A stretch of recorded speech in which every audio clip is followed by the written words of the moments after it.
Grüezi miteinander. Es ist Mittwoch. Es ist noch nicht Wochenende, leider.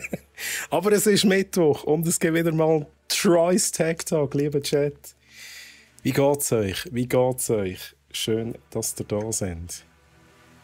So, bevor wir anfangen, wenn jemand rum ist, können wir sonst noch schnell, kann ich sonst noch schnell die Leute begrüßen. Wir können noch schnell ein bisschen Chance chatten, ein paar Minuten. Aber ich kann schon mal erklären, was es heute gibt. Was es heute gibt, soll ich einen Sneak Peek machen? Kann ich einen Sneak Peek machen? Bin ich auf das vorbereitet? Sneak Peek! Ui! wir gehen nachher wieder auf die Einstellung. Zuerst stelle ich euch das Ding vor. Es ist ein Gaming Notebook Chat.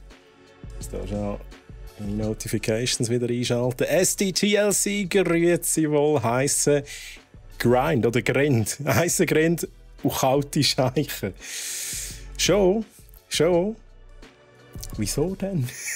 Wieso denn? Geht's dir gut, SDTLC? Schön, dass du da bist. Hallo. Genau, was wollte ich sagen? Das Gaming Notebook schauen wir uns heute an. Habe ich zugeschickt bekommen, habe ich testen. Ich zeige euch das Unboxing, ich zeige euch, wie es aussieht, was es kann und so weiter. Ein Medion Gaming Notebook, nämlich das Medion Eraser X40 Beast. Mit fetten Hardware drin. Ein richtiges Biest. Es im Chat schnarchelt Benix. Ich hoffe, es liegt nicht an meinem Content. SDTLC. Eingeschlafen, weil es so langweilig. Ich hoffe es nicht. Also ich hoffe es wirklich nicht. Ich gebe mir Mühe. Wie immer habe ich wieder Videos aufgenommen, die ich dann natürlich kommentiere. Wir nehmen das Ganze natürlich auch wieder als Video auf. Das heisst, während dieser ganzen Präsentation kann ich nicht auf Chat eingehen. Aber nachher bin ich wieder für euch da. Dann können wir auch noch ein paar Sachen testen, wenn euch irgendetwas Wunder nimmt. Genau. Was ist das für ein Emote? So, SDTLC, auf der Suche nach einem Gaming Notebook. Und bist du da richtig?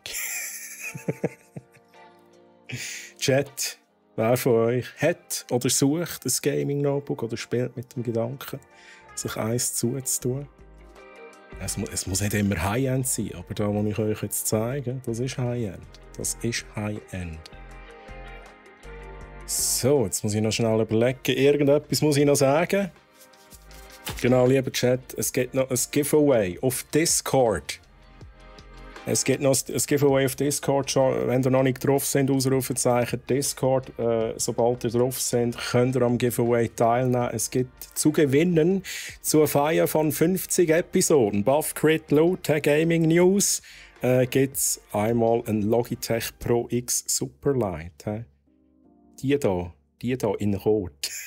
Nicht in Schwarz, in Rot, das ist meine. In Rot gibt es die zu gönnen. Also, es geht recht unkompliziert. Ihr müsst nur einmal mit dem Emote liken und dann sind ihr dort dabei.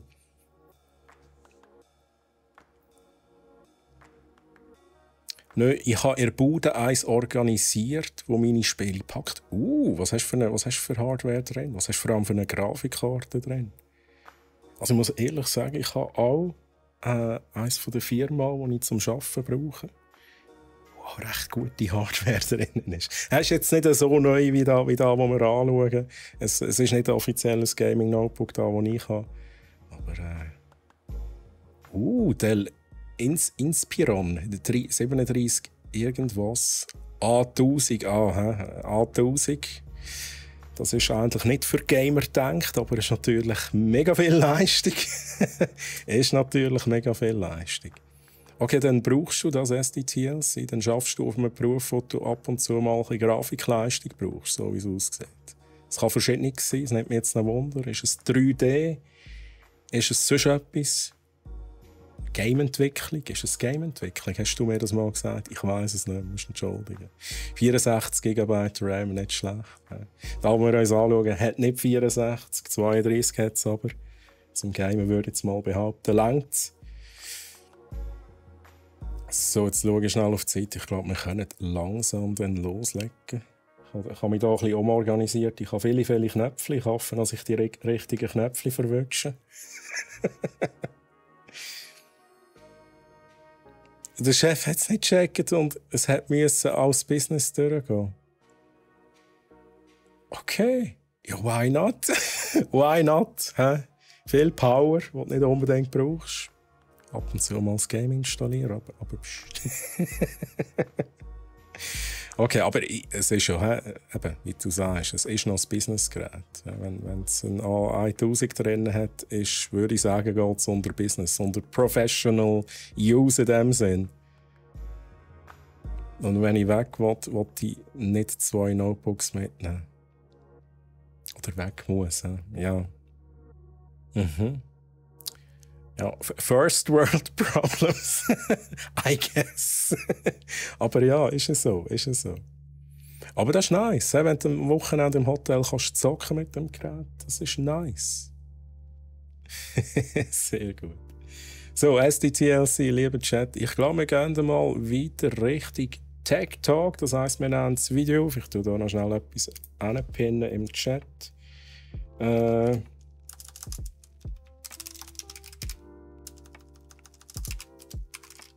Soll ich da schreiben?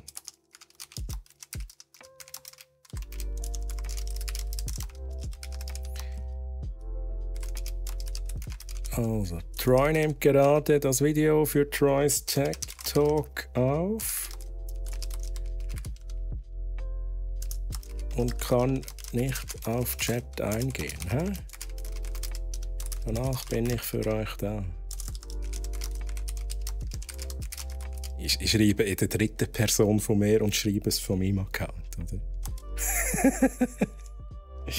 Ja, nicht fragen, ich hoffe, es begreifen es alle.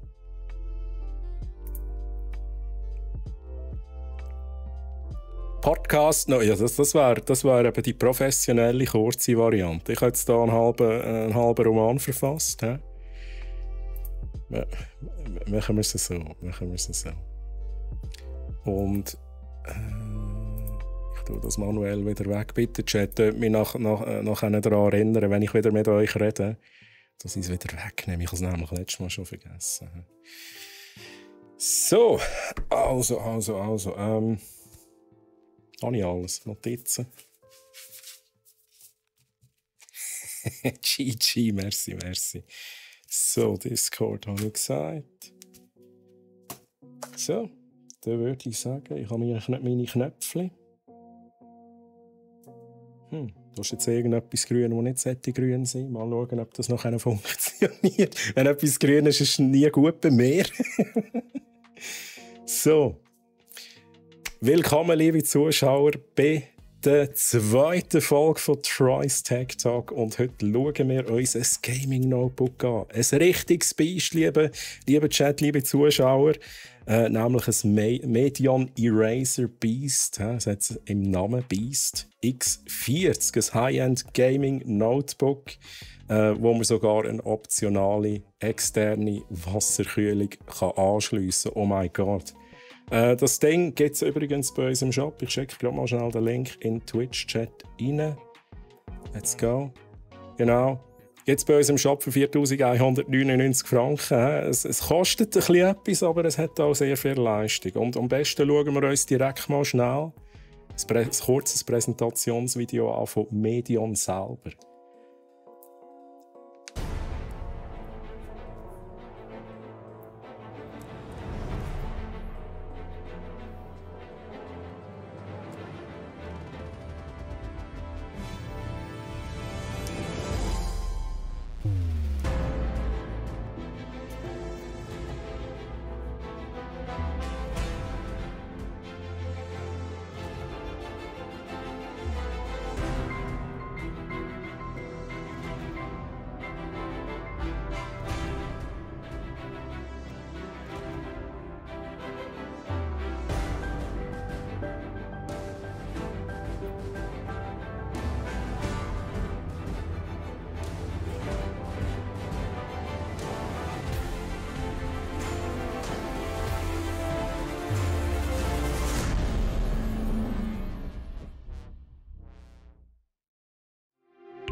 Uiuiui, episches Video, oder? Epischer Sound.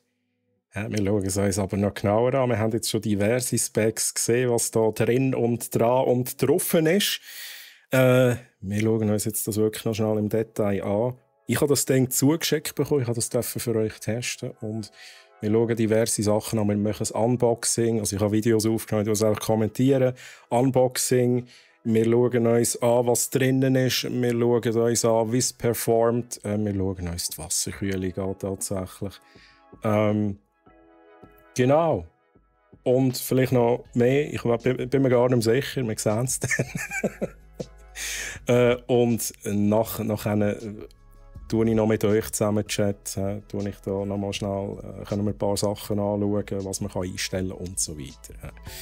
Ich würde sagen, wir gehen direkt mal ins Unboxing rein. Let's go!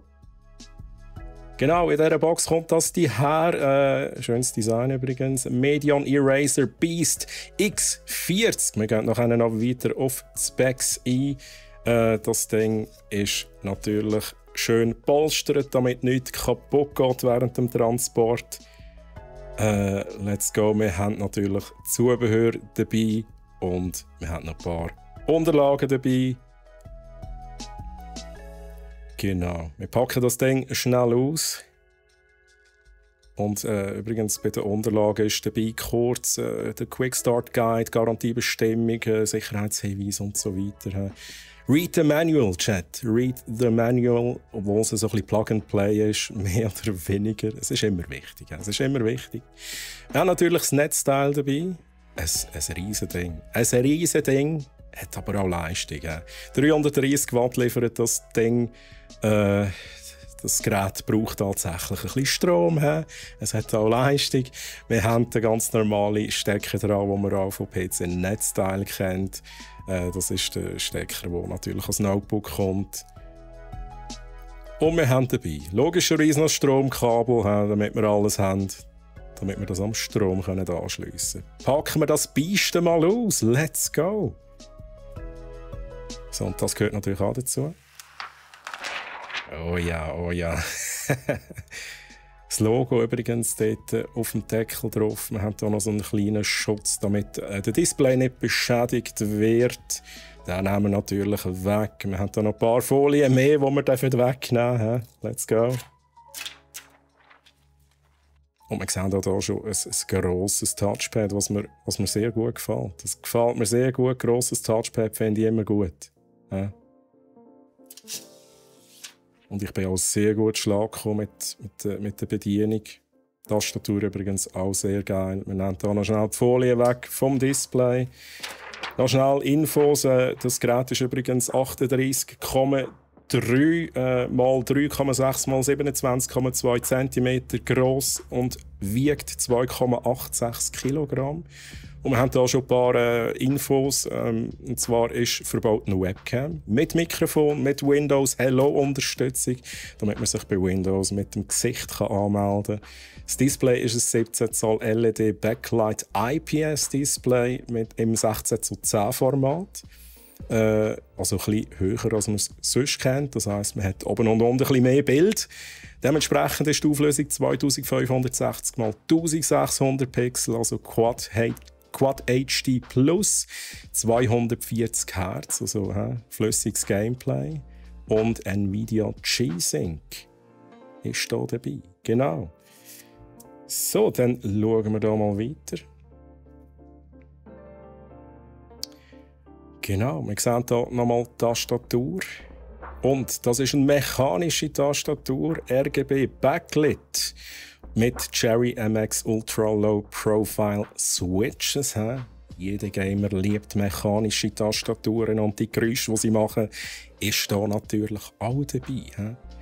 Und weil wir hier Kleberli drauf haben, auch noch schnell direkt die Specs. Intel Core i9 13900HX CPU ist hier drin verbaut.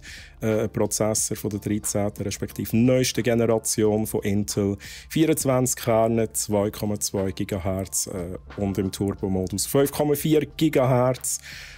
Und dann natürlich das, was drin ist für uns Gamer, die Nvidia GeForce RTX 4090 Laptop GPU, 16 GB GDDR6 VRAM und natürlich mit der DLSS 3 Unterstützung, die die 40er-Serie ja mit sich bringt. Genau. Schauen wir mal schnell, was hier auf der rechten Seite, was wir hier für Anschlüsse haben.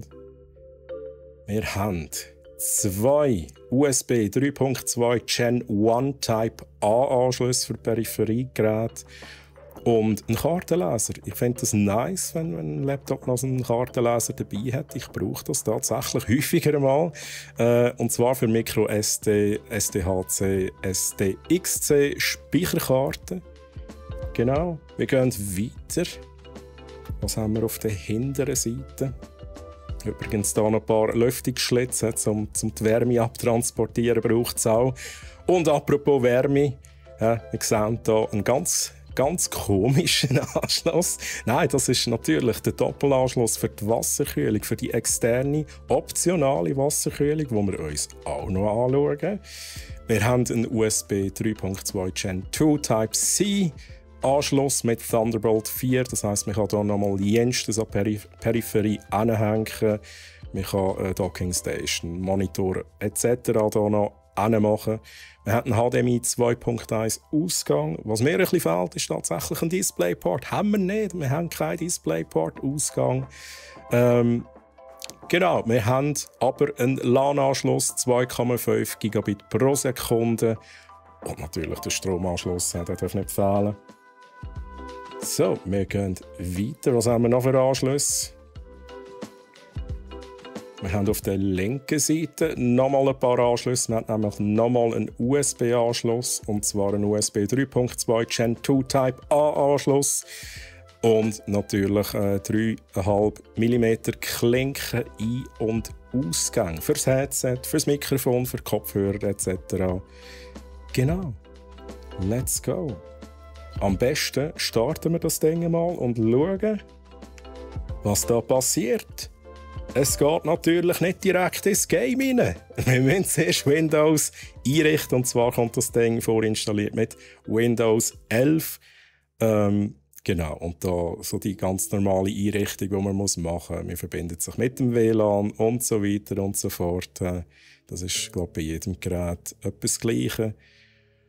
Und das dauert übrigens etwa 8,5 Minuten, das Ganze. Also lasst ihr das etwa einrechnen und dann könnt ihr loslegen. Dann müsst ihr vielleicht zuerst noch das Game installieren, bevor ihr dann ins Game rein da, wo ich gesagt habe, Windows Hello Unterstützung, kann man da natürlich auch direkt einrichten. Ich sage noch schnell, was da noch dabei ist an Software.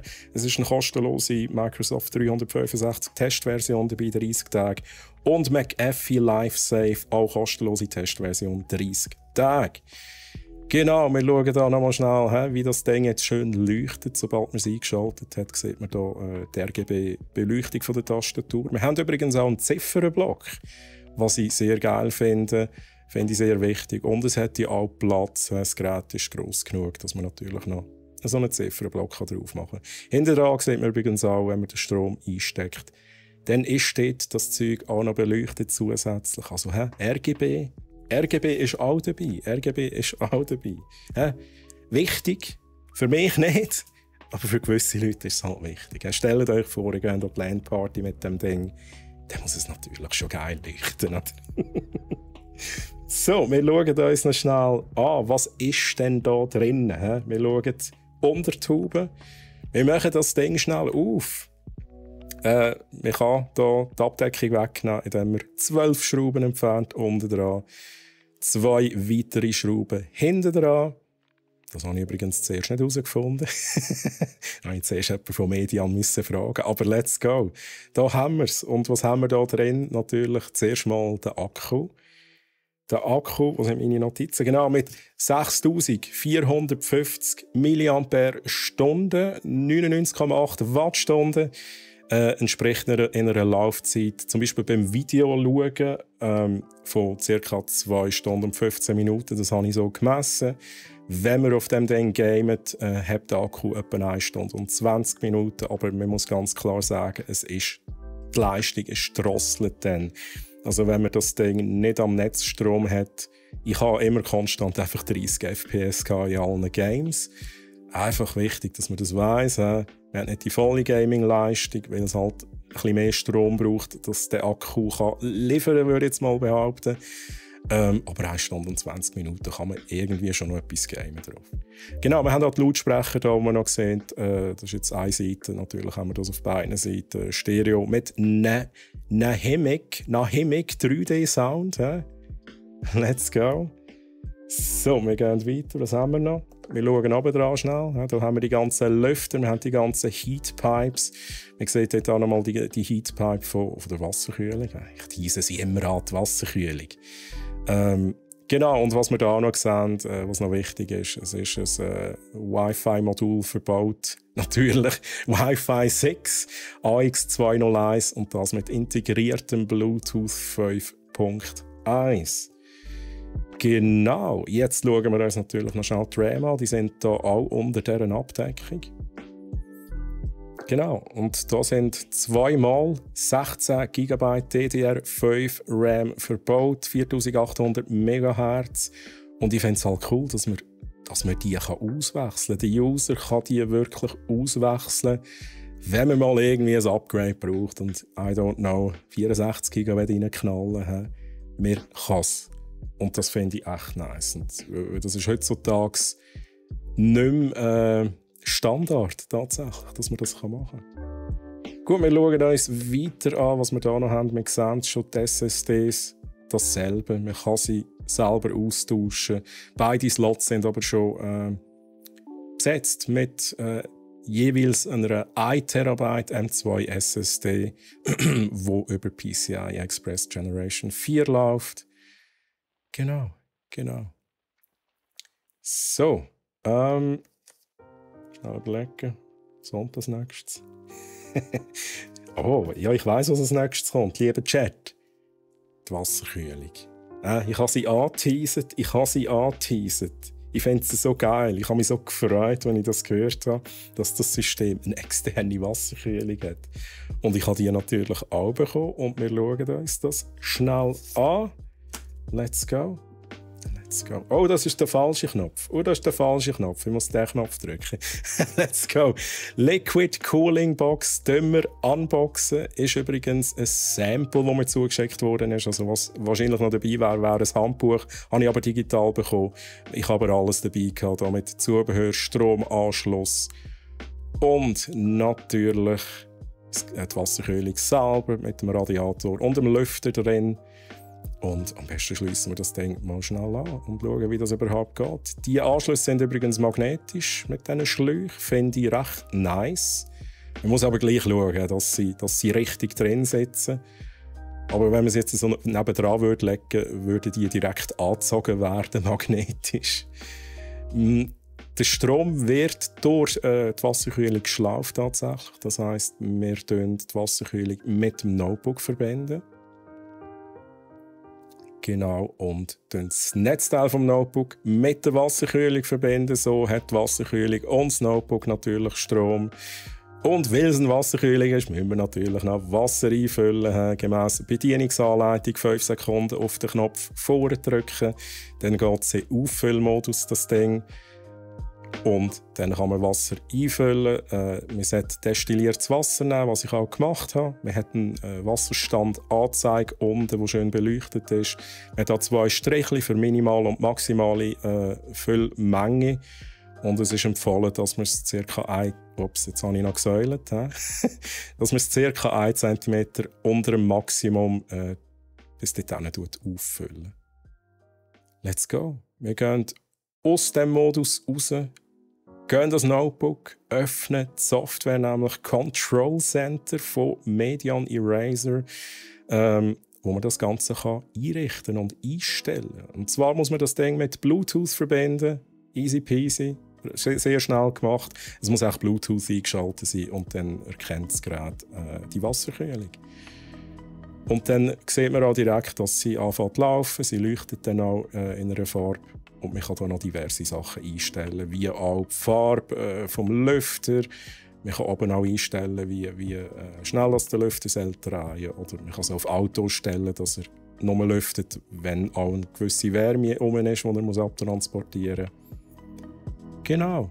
Übrigens, das Ding schaltet automatisch ein, wenn man das Notebook einschaltet, und schaltet automatisch aus, respektive geht es in einen Standby-Modus, wie man jetzt gerade sieht.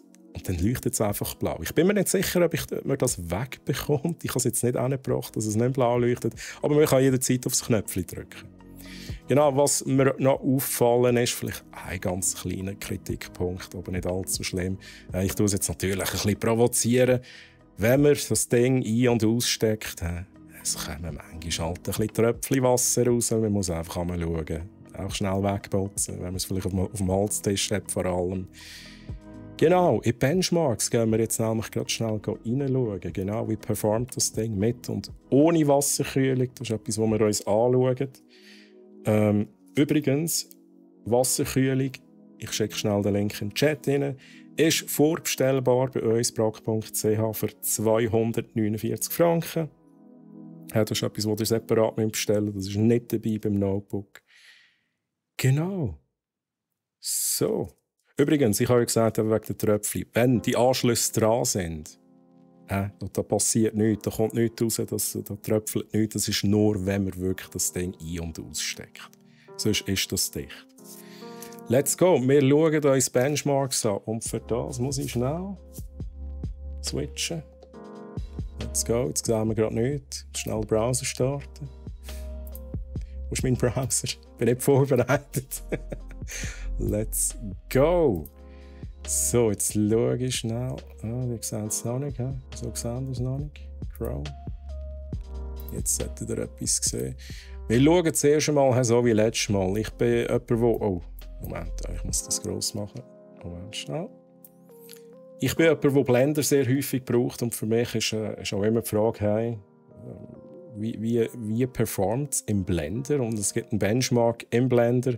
Wir haben hier 8063,09 Punkte erreicht im Blender Benchmark. Natürlich, die Zahl sagt einem jetzt so nichts, aber wir können es schnell gegenüberstellen. Wie viele Punkte erreichen wir mit der 4090er Desktop-Variante? Einiges mehr tatsächlich. Das ist der Benchmark vom letzten System, das wir angeschaut haben. WUN 4090 drin hat, das Desktop-System. Einfach, dass ihr hier nochmal seht, den Unterschied. Also man sieht hier schon mal, eine 4090 Laptop-GPU ist nicht gleich eine 4090 Desktop-GPU. Hat ein bisschen weniger Leistung, ist aber tatsächlich einfach das High-End-Ding für Notebooks. Darum heisst sie wahrscheinlich 4090 bei den Notebooks trotzdem. Aber einfach, dass man sich das bewusst ist. Auf dem Desktop ist da definitiv mehr Leistung. Wir schauen schnell. Natürlich 3D-Mark, Benchmarks habe ich gemacht. Times by Extreme haben wir mit Luftkühlung 10.625 Punkte erreicht. Ich habe natürlich auch die Wasserkühlung dann schnell eingeschaltet. Und siehe da, wir haben mehr Punkte. Das hat ganz einfach damit zu tun, weil natürlich die Hardware nicht runterdrosseln, aber eine gewisse Temperatur. Es bleibt alles schön kühl und die ganze Performance bleibt bestehen. Genau, ich schaue schnell, ich kann euch die Links sogar noch schnell schicken in den Chat rein. Let's go. Was wir noch schnell schauen, das war übrigens jetzt Times by Extreme, der Vergleich. Wir vergleichen natürlich nochmal auch hier mit dem Desktop-System. Also das ist die Punktanzahl mit Luftkühlung, das zweite ist mit Wasserkühlung und das dritte ist der Vergleich mit der Desktop-Variante 4090. Auch hier sieht man nochmal den Unterschied. Also die Desktop-Variante bringt einiges mehr Leistung. Aber was sicher interessant ist, ist auch hier einfach der Unterschied. Keine Wasserkühlung, Wasserkühlung. Es ist halt alles ein bisschen kühler. Wir sehen, dass das Auto unten 76 Grad mit Luftkühlung, 67 Grad mit Wasserkühlung. Natürlich haben wir noch den Port Royal Benchmark von 3D-Mark. Den habe ich auch noch gemacht. Wir erreichen hier 14.241 Punkte. Ich glaube, das ist mit Luftkühlung. Genau, mit Wasserkühlung erreichen wir ein bisschen mehr, 14.952 Punkte. Und auch hier nochmal schnell der Vergleich, auch mit der Desktop-Variante. Auch hier sieht man nochmal einen ganz grossen Unterschied. Genau, wir können uns hier auch nochmal schnell Temperaturen anschauen. 70 Grad, Luftkühlung 62 Grad, relativ kühl mit Wasserkühlung. Natürlich das Desktop-System mag ein bisschen mehr leiden. Das ist natürlich, das läuft ein bisschen wärmer. Genau, so. Jetzt, das ist glaube ich der Tag mit 3D-Mark. Wir schauen uns jetzt aber natürlich noch ein paar Gaming-Sachen an. Wie performen Games, Benchmarks. Das erste, was wir uns anschauen, ist Hogwarts. Hogwarts, aktuelles Game. Und was wir da schon mal gesehen, also was ich da wollte zeigen, vor allem ist, wie ist der Unterschied ohne Wasserkühlung so mit Wasserkühlung. Und wir sehen hier schon mal den Unterschied direkt. Also wir stehen hier am gleichen Ort, haben mit Wasserkühlung 190 FPS, während wir mit Luftkühlung 175 FPS haben. Und obendrauf sehen wir auch noch mal Temperaturen. Wir sehen, dass bei der Luftkühlung die CPU halt abgetaktet hat. Wahrscheinlich wegen der Temperatur. Und das Problem haben wir mit Wasserkühlung nicht. So, jetzt muss ich schnell schauen. Das war das Knöpfchen da. Let's go. Und ich mache da mal schnell im Hogwarts eine kleine Runde. Dann sehen wir noch mal schnell das FPS-Verhalten. Übrigens, die Einstellungen sind jetzt mit DLSS on, mit der Displayauflösung, die wir haben, und alles auf Ultra. Und ich würde jetzt mal behaupten, wir haben anständige Frames. Mit Wasserkühlung haben wir tatsächlich stabil viele Frames, 150 würde ich jetzt mal sagen. Mit Luftkühlung geht es mal ein bisschen runter. Das ist vor allem dann, wenn es runterdrosselt. Dann gibt es auch mal so ein bisschen Ruckler, die haben wir jetzt gerade hier gesehen.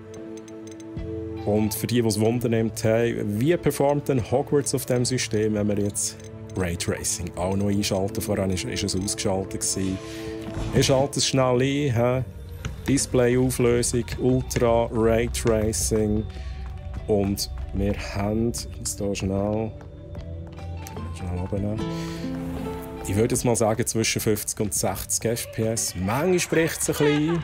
Ja, das ist so ein Phänomen, das ich halt irgendwie festgestellt habe im Hogwarts. Ich denke mal, der kann der Hersteller vom Game noch ein bisschen optimieren. Aber ich würde jetzt mal sagen, zwischen 50 und 60 FPS. Zumindest da, wo wir jetzt sind, in Hogwarts. Genau. Und das war jetzt natürlich mit Wasserkühlung. Ja.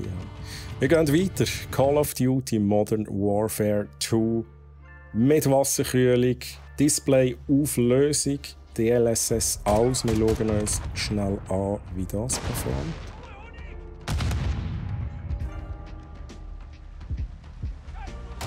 Das haben wir letztes Mal auch getestet beim Desktop-System. Die Frames springen halt ein bisschen hin und her, aber was uns nachher wundern sind natürlich die Average FPS, die wir hier angebracht haben. Wir sehen aber oben rechts natürlich auch schon mal Temperaturen und die gute Oberhaltung. Das ist alles sehr, sehr chillig.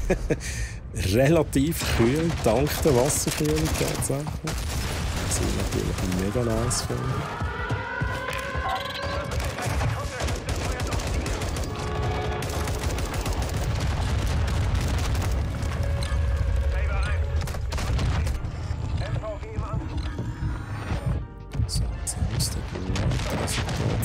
Jetzt dann kommen.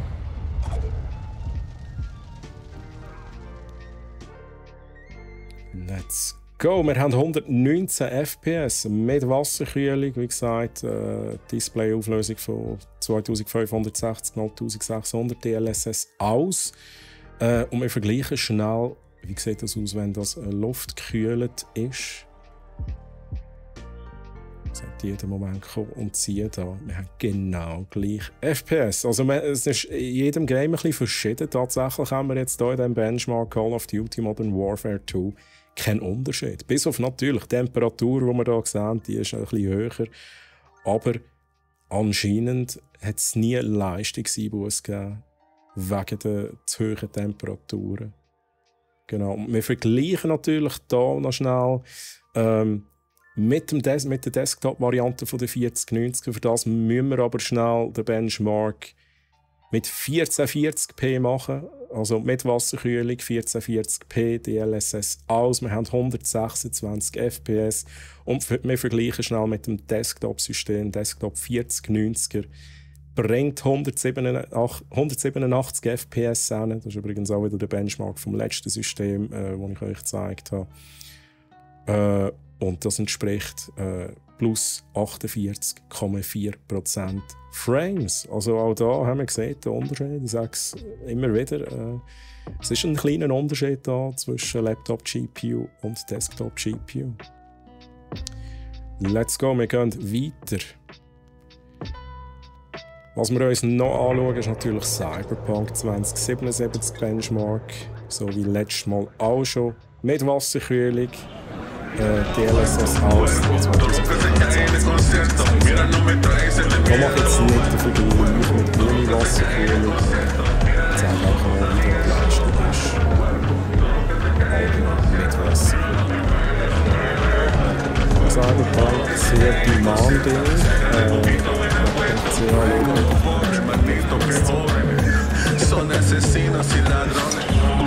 Es ist so viel höher, ja, wir bei 40 kommen. Es springt da ein bisschen auf, wenn weniger los ist. Der Vergleich ist dann interessant. Temperaturen auch da würde ich jetzt mal behaupten, sehr cool sind.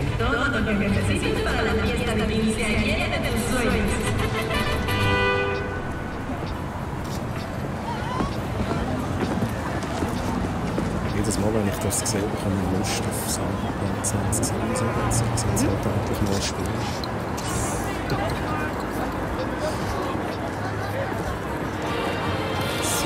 Wir haben das Ergebnis. Wir haben durchschnittliche FPS 40,92 mit Wasserkühlung, DLSS aus. Und jetzt muss ich ganz schnell schauen, was wir hier noch für Ergebnisse haben. Wir haben natürlich genau, was ich noch schnell zeigen ist, wenn man DLSS einschaltet. Und ich meinte eben, ich bin mir jetzt nicht zu 100% sicher, aber ich meinte, Cyberpunk 2077 hat DLSS 3 Unterstützung. Und man sieht auf jeden Fall, dass man mit DLSS einige Frames mehr bekommt, also 112,2 Frames pro Sekunde. Und das ohne, dass man irgendwie, meiner Meinung nach, ohne dass man merkbar irgendeinen Qualitätsunterschied merkt. Also die DLSS-Technologie und vor allem DLSS 3-Technologie von Nvidia ist halt schon sehr nice. Genau, wir schauen noch schnell, ich muss selber schnell schauen, mit was wir hier noch verglichen haben.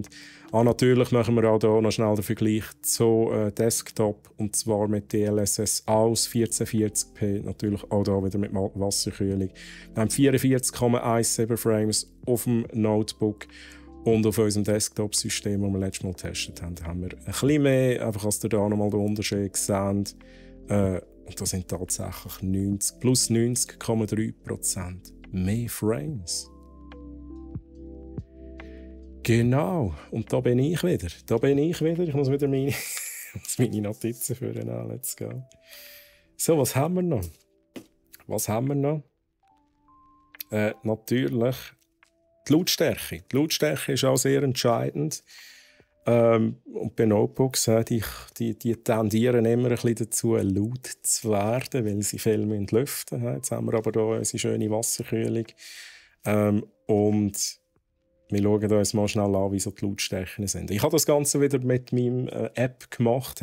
Es ist nicht ein professionelles Messgerät. Also ich zeige euch auch die Zahlen, die mir halt die App ausgespuckt hat. Und wir schauen uns das schnell an.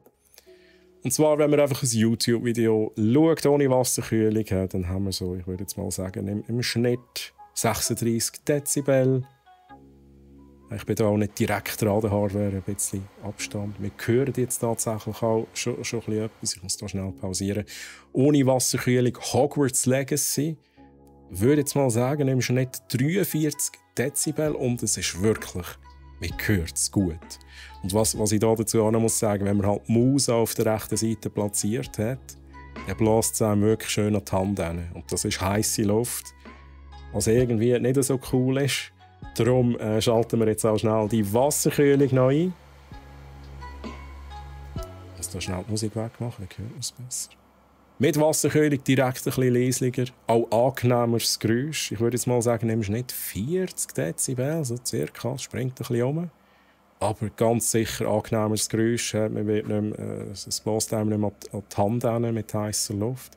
Es gibt noch verschiedene Presets. Jetzt sind wir auf Idle. Normal ist 41 Dezibel, auf Balanced. Auf Quiet haben wir dann so ca. 39 Dezibel. Und wenn wir auf Quieter gehen, das sind die Presets, sind wir so auf ca. 38, mehr oder weniger. Let's go. Also da nochmal so ein bisschen die Temperaturen. Temperaturen. Die Lautstärke der Lüfter. Let's go. Genau. Das wäre auch schon ein bisschen da, wo ich so getestet habe, lieber Chat, liebe Zuschauer. Mein Fazit. Geile Performance. Wirklich geile Performance. Wasserkühlung. Geiles Feature. I like. Habe ich schon mal gesehen. Ich weiss nicht, also ich habe mal ein Video geschaut von einem anderen Gerät, das das auch so ähnlich hatte. Ich konnte es nie selber testen, es jetzt endlich mal selber testen und es ist nice, es gefällt mir. Geiles Add-on tatsächlich. Ich bin jetzt der Meinung, das Notebook hat ein bisschen wenig Anschlüsse. Ich habe gerade noch gesehen, Thunderbolt 4 unterstützt auch DisplayPort. Also dank Thunderbolt kann man sich die Anschlüsse natürlich zusätzlich noch verschaffen mit der Docking Station und so weiter. Ich finde einfach, das Gerät ist ja relativ gross. Und für mich, ich denke immer, hey, da hätte doch noch ein paar Anschlüsse mehr Platz. Vielleicht noch ein USB-C irgendwann. I don't know. Das ist jetzt Meckern auf hohem Niveau. Für mich, ich denke nach so ein, zwei Anschlüsse mehr wäre noch cool. Was ich einfach nochmal sage, und ich habe es schon x-mal gesagt, man muss sich auch bewusst sein, dass die Laptop 4090er nicht gleich Desktop 4090er Grafikkarten ist. Wir haben es jetzt in den Benchmarks gesehen. Es ist ein bisschen ein Unterschied, aber es ist ein High-End-System. Für Laptops ist es die beste Grafikkarte. Auch nicht, dass ihr mit der falschen Erwartung quasi jetzt so ein Gerät kauft und denkt, hey, ich habe da schon 4090 Desktop und erwarte jetzt die gleiche Leistung auf dem Notebook. Nein, tatsächlich nicht. Das mit den Wassertropfen, ja, das ist nicht allzu schlimm, aber es ist mir natürlich aufgefallen, weil das erste Mal habe ich es nicht gemerkt. Und dann ja, ist halt dort so, sind ein paar Tröpfchen länger auf dem Holztisch gewesen, es ist nichts passiert. Aber einfach, dass man es weiss. Aber auch das ist nicht ein allzu grosses Problem. Ist es mal verbunden, vor allem wenn man es, ich sage jetzt mal, einmal in der Woche abhängt, weil man es mitnimmt, dann ist das kein Problem. Wenn es vorwiegend angeschlossen ist, hat man kein Problem. Da tritt sicher kein Wasser raus. Gaming-Notebooks sind für mich allgemein nicht wirklich ein Thema, muss ich ganz ehrlich sagen. Ich würde jetzt aber mal behaupten, also übrigens der Grund ist einfach, ich bin nicht irgendwie mit ÖV unterwegs und so. Es gibt für mich nie einen Grund, wieso ich außerhalb irgendwie müsste Games zocken. Für das habe ich mein Desktop-System. Aber für die es brauchen, und ich sage jetzt eben genau die vielleicht an LAN-Partys gehen und nicht ihr Desktop-System mitschleppen, sondern etwas Mobiles haben, wie eben zum Beispiel ein Gaming-Notebook, wo auch Leistung hat, wo anständig gekühlt wird mit dieser Wasserkühlung. Für diese Leute ist das tatsächlich etwas, würde ich jetzt mal behaupten, ist das ein sehr interessantes Produkt oder eine sehr interessante Produktkombination auch. Genau, preislich ist das Ding in der Region wie andere Geräte. Ich habe da so ein bisschen schauen. Also es gibt viel teurere Geräte, die etwa die gleiche Hardware haben. Es gibt wenige, ein bisschen günstigere Geräte. Aber ich würde sagen, es ist dort sicher in der richtigen Region. Also dort habe ich nichts auszusetzen. Genau, das ist so ein bisschen mein Fazit.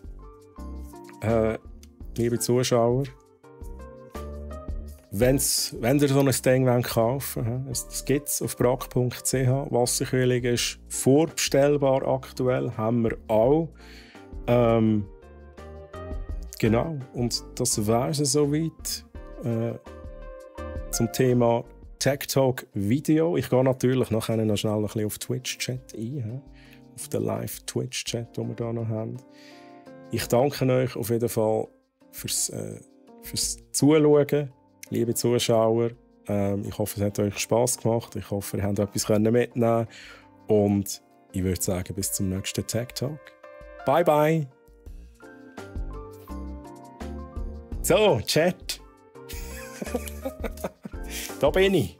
Ich bin für euch da. Ich lese schnell Chat. Und übrigens, wenn ihr schon irgendwie direkt Fragen habt zum Gerät, wenn wir etwas testen, ich habe es hier vor mir. Ich habe es ein bisschen runterklappen, damit ich da alles sehe, was ich muss sehen. Wir haben es hier vor uns und wenn ihr irgendwie sehen wollt, was kann man hier einstellen, keine Ahnung, Gang ist Hogwarts, I don't know, können wir das alles machen. Ich tue da noch schnell anpinnen und dann lese ich schnell den Chat. So, ich begrüße mal ganz neue Ansicht hier, ganz neue Ansicht, sehr ungewohnt, aber nice. Wir sehen hier beide Geräte übrigens auch. Ich begrüße Ives, grüezi wohl. Du hast noch gesagt Thunderbolt 4, ich habe es noch reingenommen. Thunderbolt 4 kann auch DisplayPort. Bin ich mir nicht sicher gewesen, aber nice. Das ist natürlich nice. Es ist zum Beispiel, ich habe halt ein VR-Headset, das braucht Thunderbolt. Und das war auch so ein Gedanke. Ich habe es jetzt natürlich nicht getestet, wäre ein bisschen sehr aufwendig gewesen, aber wenn man es zum Beispiel für so ein VR-System braucht, wo eben genau DisplayPort, habe ich jetzt vorhin einen Thunderbolt gesagt, wo DisplayPort braucht, vermisst man das im ersten Moment. Aber da gibt es Adapter, da gibt es Docking Stations, da kann man sie so lösen. Und Ives, schön bist du da, wie geht's dir? Massi, hoi, Preisunterschied. Es erstaunt mich, Massi, dass du nicht einfach ein Ausrufezeichen Win schreibst. Nein, es ist kein Giveaway am Laufen. Das ist auch der Running Gag mit der Massi. Preisunterschied. Zu was? Zu was? Also das Notebook kostet, ich muss meine Notizen führen. Ich weiss es nicht einmal auswendig. 4'199 war es, glaube ich, oder? 4'199 kostet das Notebook.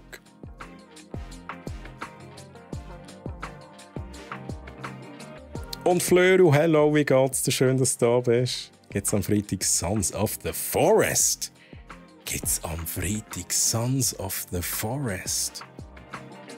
Ich weiss ehrlich gesagt nicht, was es am Freitag gibt auf diesem Channel. Ich weiss es wirklich nicht. Ich weiss, dass Steffi natürlich ihren Gaming-Stream macht um 13 Uhr. He? Ich glaube aber nicht, dass es Sons of the Forest gibt. Also ich weiss es nicht. Es würde mich erstaunen. Und das wird jetzt heute verlost. Nein, Flöru. Was wir verlosen ist auf Discord ein Logitech Pro X Superlight Gaming Maus in Rot. Nicht in Schwarz, sondern in Rot. Das gibt es tatsächlich zu gönnen. Aber falls du dich auf das schöne Ding hier beziehst, mit dem schönen Ding, so, nein, das bleibt bei mir. das gebe ich nicht mehr weg. Nein, sage ich muss es natürlich dann auch wieder rumgeben. Nein, wird nicht verlost. Hat nur noch eins. Hat es nur noch eins? Ja, also dann, jetzt müsst ihr zuschlagen, Chat. Jetzt müsst ihr zuschlagen. Letzte Chance. Melan, grüezi, servus, mein Troy Melan. Hey, ich hab dich schon länger nicht mehr gelesen, oder? Oder täuscht mich da? Melan, bist du in der Ferien gewesen? Aber schön bist du da. Wie geht's dir, Melan? Wie geht's dir?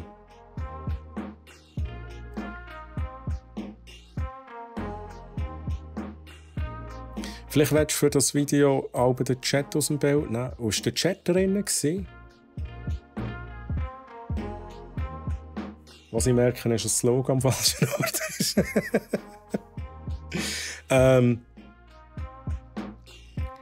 Ich bin mir gar nicht sicher. Ich müsste es anschauen, aber merci fürs Feedback. Natürlich.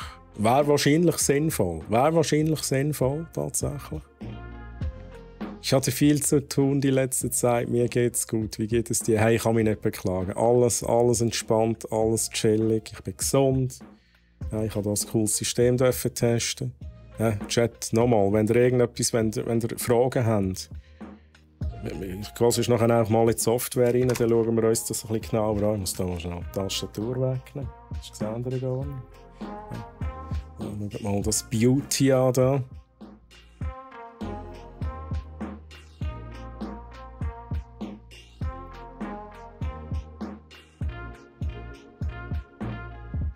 Ah, gut, das stimmt. Da hast du absolut recht, am Anfang war es drin. Aber merci fürs Feedback, das ist wirklich etwas, das kann ich optimieren. Endlich hätte ich direkt einfach das können einblenden können, sind wir ehrlich. Aber das ist gutes Feedback, SDTLC, das ist gutes Feedback. Ich hoffe, ihr habt nichts Böses geschrieben, Chat. Habt ihr euch benommen? Habt ihr euch benommen? Nicht, dass es gerade heisst, nein, das Video, da müssen wir gerade wieder löschen. Weil der SDTLC irgendetwas geschrieben hat, was kritisch ist. Nein, sag ich, Spass. Ja, was kann ich euch zeigen? Also wie gesagt, wenn ihr irgendwie Ideen habt, wenn ihr etwas sehen wollt, sagt es mir bitte. Was wir schnell anschauen können, wobei, ist jetzt gerade ein bisschen speziell. Control Center Software. Ich hoffe, ihr seht es so mehr oder weniger. Ihr könnt vielleicht nicht alles lesen. Aber ich gebe mir Mühe, dass ihr da so das meiste seht. Was können wir in der Control Center Software so machen? Wir können schnell durchgehen. Wir haben so diverse Einstellungen. Ja, das ist jetzt nicht so Standard-Einstellungen. Performance, das ist ja so ein bisschen interessant. Da steht, wo wir mit der Wasserkühlung die Verbindung herstellen, wo wir auch können, quasi das Preset auswählen. Jetzt, aktuell ist es auf Auto. Das heisst, es lüftet nur dann, wenn es eine gewisse Wärme erreicht hat. Auf Balance tut es immer lüften. Das ist, glaube ich, eigentlich maximale Stufe. Schnell schauen. Wenn ich jetzt das Mikrofon hier nehme, hört ihr da?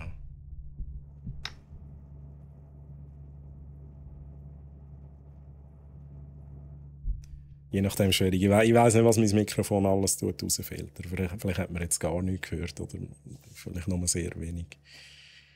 Ich lese noch schnell den Chat. Mehr RGB, mehr FPS. Das ist genau, so funktioniert es. Das ist Physik. Wenn es mehr leuchtet, dann ist es schneller. Oder einfach alle haben das Gefühl, es ist schneller. Es sieht auch geil aus, oder? Es sieht auch geil aus. Ich habe meinen Affiliate bekommen. Oh, Melan, gratuliere. Gratuliere, Melan, zum Affiliate. Let's go. Jetzt geht's los. Jetzt geht's los. The way to Twitch Partner. It's a long way. It's a long way to the top. wir haben fast jeden Namen des Stream Elements und DC eingerichtet. Immer wieder Fehler gefunden und wieder verbessert. Aber das gehört dazu. Das gehört zum Streaming-Leben dazu, liebe Melan, liebe Chat. Das ist immer, irgendetwas muss man immer fixen, oder? Irgendetwas muss man immer einstellen. Ich höre nur mit meinem eigenen Laptop auf Full Blast als Apple. Grüezi übrigens, schön, dass du da bist, wie geht's dir? Aber ja, dann ist es natürlich schwierig. Dann musst du also Kopfhörer haben, wenn ich, und Noise Cancelling haben. Dann würdest du nur noch da hören, wo ich da übermittle. Von wo kommt sonst der Begriff Lightspeed? Das macht alles Sinn. Mind blown. Jetzt macht alles Sinn. Hello, hello. Und noch schnell schauen, aber vielleicht haben wir es vorhin gehört, vielleicht auch nicht. Was ich jetzt echt Straub finde, lieber Chat, ich würde euch ja so, ich habe es ja im Video gezeigt, ich habe die Farbe können verstellen vom Lüfter. Ich kann sie nicht verstellen. Es ist da unten, ich kann es nicht verstellen, es ist ausgraut, ich weiss nicht wieso. Wenn es irgendjemand weiss, dann sagt es mir, aber irgendwie geht es halt nicht mehr. Ich habe tatsächlich von dem da, kann ich es noch verstellen.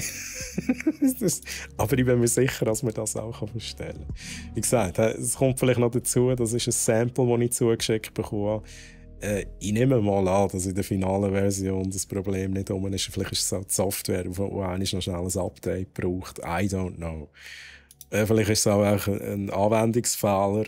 Ich habe nicht viele Knöpfe, die ich drücken kann, aber auf jeden Fall kann ich die Farbe nicht mehr verstellen. Aber was ich euch natürlich noch zeigen kann, wobei wir gehen hier noch schnell ein bisschen Control Center Software durch. Cherry Keys, wie tönen die? Wichtig, wichtig. Das ist so wie das RGB. Je geiler die Tastatur tönt, desto mehr FPS hat man. Das ist doch so, Zoru, der Zoru, oder? Der Zoru ist halt auch da. Wie geht's der Zoru? Alles gut? Der Troy hat kaputt gemacht. Ich habe es halt kaputt gemacht. I'm sorry. Ich habe es angelenkt und dann ist es kaputt gegangen. Nein, ich nehme nicht an, dass etwas kaputt ist. Also, vielleicht ist etwas buggy. Oder es liegt an mir. Vielleicht ist es auch ein Anwendungsfehler. Vielleicht gibt es wirklich irgendwie noch, vielleicht muss ich da, keine Ahnung. Ist aber egal, was ich mache. Ich kann es nicht auswählen, und es ist echt ausgrauen. Ich kann da mal schnell schauen. Es ist egal, was ich mache. Ich kann es wirklich, also auch da, wenn ich das rausnehme, auch Combo, keine Ahnung, vielleicht kann ich es so machen. Das erste Mal, als ich es in Betrieb genommen habe, ich kann auch schnell disconnecten. Ja, disconnecten, seht ihr auch. Das ist eben da, wo ich meine, da geht er in Standby rein, wo blau ist. Da bin ich mir auch nicht sicher, ob man das ändern kann. Ich gehe schnell auf Connect wieder. Dann verbindet er per Bluetooth und irgendwie ist es einfach nicht verfügbar. Es ist nicht verfügbar. Vielleicht kann ich die Software neu starten. Kann ich die Software? Nein, irgendwie kann ich die Software nicht neu starten. Ich kann sie irgendwie nicht beenden. Vor allem. Ja. Wir schauen uns aber noch schnell an, haben wir noch etwas, was man hier sonst machen kann. Was vielleicht auch noch erwähnenswert ist, wir haben hier einerseits neben dem Power-Button haben wir einen zusätzlichen Button, da wo ich drauflege. Da kann man Presets wählen. Ihr seht es hier, jetzt sind wir auf dem Office-Preset, da wird die Leistung einfach ein bisschen runtergedrosselt. Balance ist auch so, hast mal Default, sage ich. Und wenn man auf Turbo geht, dann wird auch die komplette Leistung geliefert, die das Ding bringen kann. Ich habe tatsächlich am Anfang Benchmarks auf Balanced gemacht und habe erst nachher gemerkt, dass ich auf Turbo kann. Und das zur Info. Es holt noch mal einiges an Leistung raus, tatsächlich. Das ist übrigens auch da, wo man hier in der Software kann. Ich will schnell schauen. Mal, es wechselt tatsächlich auch in der Software direkt. It's Physics. Jetzt Physics, genau wie die Magnetanschlüsse, die wir hier dran haben. Was ich übrigens auch nie getestet habe, lieber Chat, und ich mache es jetzt auch nicht. Ja, ich mache es jetzt wirklich nicht. Was passiert, wenn ich jetzt einfach das Schläuchchen rausziehe? Das Schläuchchen, das wir hier dran haben, oder Wasserkühlung, also das Doppelschläuchchen. Oder hinten am Notebook. Ich weiss nicht, ob das Ding dann abstellt, weil es merkt, hey, da Probleme und so. Hey. Ich weiss es nicht, aber ich habe es jetzt wirklich nicht getestet. Und jetzt tue ich es auch erst recht nicht testen. Das ist jetzt ein bisschen der falsche Moment. Ich könnte mir vorstellen, dass es so eine Sicherung hat, die es dann direkt stoppt. Wahrscheinlich, ziemlich sicher, kommt ein bisschen Wasser raus in dem Moment, bis es stoppt. Aber ich weiss es nicht. Vielleicht läuft es auch einfach weiter. Aber es gibt ja keinen Grund, das zu machen. Wobei, es kann aus Versehen passieren. Das ist eigentlich der Grund, wieso ich mich jetzt das gefragt habe. No Touching. Der eine, der vor Jahren hat angefangen überall blaue LED verbauen, gehört abgeklebt. Dann gibt es die, die nachher die LEDs wieder abdecken. Habe ich etwas im Bild? Da habe ich etwas im Bild. Tatsächlich schon gesucht. Ja, es ist halt, ich kann es knapp nicht zeigen. Da, ganz im Eck, gesehen ihr es? Das habe ich abgeklebt. Da ist ein LED. Es gibt die Leute, die finden halt da das Zeug abkleben. Ja. Überall blaue LEDs, die müssen weg. Googli, Mann, was geht? Googli, wie geht's dir? Schön, dass du da bist. Was machst du da? Ja, ich bin da ein bisschen am Gaming-Notebook anschauen mit euch. Ich habe noch einen kalten Kaffee, den ich noch schnell einen Schluck nehmen kann. Ein Medion Eraser Beast X40 ist das. Ein Gaming-Notebook mit Fingerprint Magnet. Ein Gaming Notebook mit einer 4090er drin und einem 13900er HX. Irgendwie so. Und sonst nochmals Video schauen, nochmals VOD schauen. Google, wie geht's dir? Schön, dass du da bist. Ich muss nochmal raus, muss zum Elternabend. Hab noch einen schönen Stream. Hey Melan, viel Spaß beim Elternabend. Ich hoffe, es läuft alles gut. Schön bist du da gewesen, Melan, und bis zum nächsten Mal. Bye bye. Ich glaube nicht, haben sie mal bei Linus Tech Tips gesehen. Also das, ich bin mir jetzt nicht sicher, ob das so bei Linus Tech Tips vorgekommen ist. Aber ich habe auch mal etwas Ähnliches gesehen mit einer Wasserkühlung. Ich weiss aber nicht mehr, ich weiss die Marke nicht mehr. Habe ich auch mal gesehen. Das ist aber schon ein Weile her. Aber jetzt habe ich endlich mal das selber testen. Mega cool. Und Google, also es bringt einen Unterschied. Mehr Leistung, weil alles sehr viel kühler. Ausziehen. Nicht ausziehen, nein. Wir bleiben alle angezogen.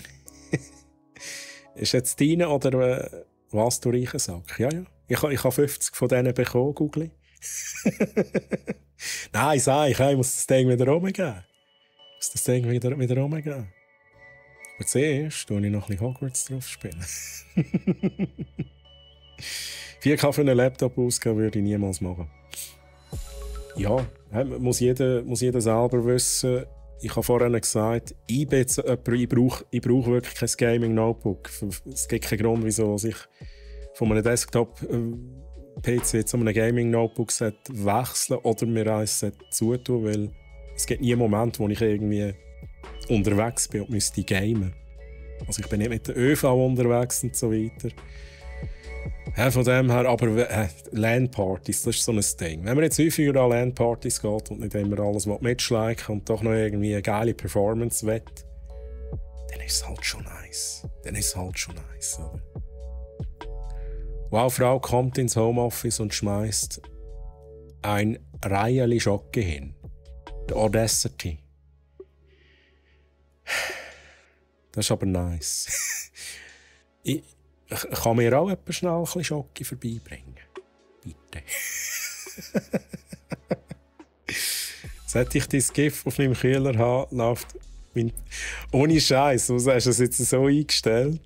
Das ist jetzt schwierig für die nicht rauskommen. Der Google hat mein Bild, ein animiertes Bild von mir, das ist eigentlich ein Emote von meinem Channel, hat er auf seinen Wasserkühler, Desktop-Wasserkühler gemacht. Es gibt ja solche, wo man Zeug anzeigen kann, Videos und GIFs. Und du hast das jetzt so gemacht, wenn der Prozessor heiß läuft, dann kommt mein Bild. Und ich so necke, also so hinzoomt und dann mache ich. Geil! Geil! Why not, oder? Wie lange? Jetzt kommen die Fragen, die ich nicht vorbereitet bin, oder? Also, Garantie, ich schaue schnell. Also, sicher die ganz normalen 2 Jahre und so. Aber ich schaue schnell, ich mache da schnell meine Notizen auf.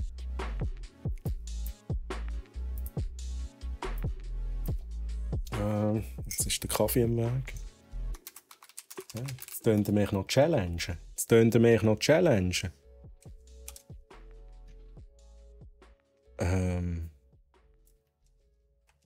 Ja, wo ist es?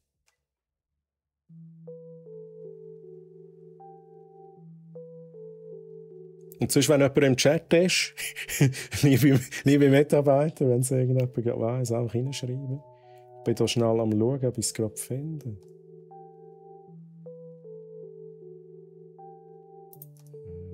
Das kann ja nicht sein.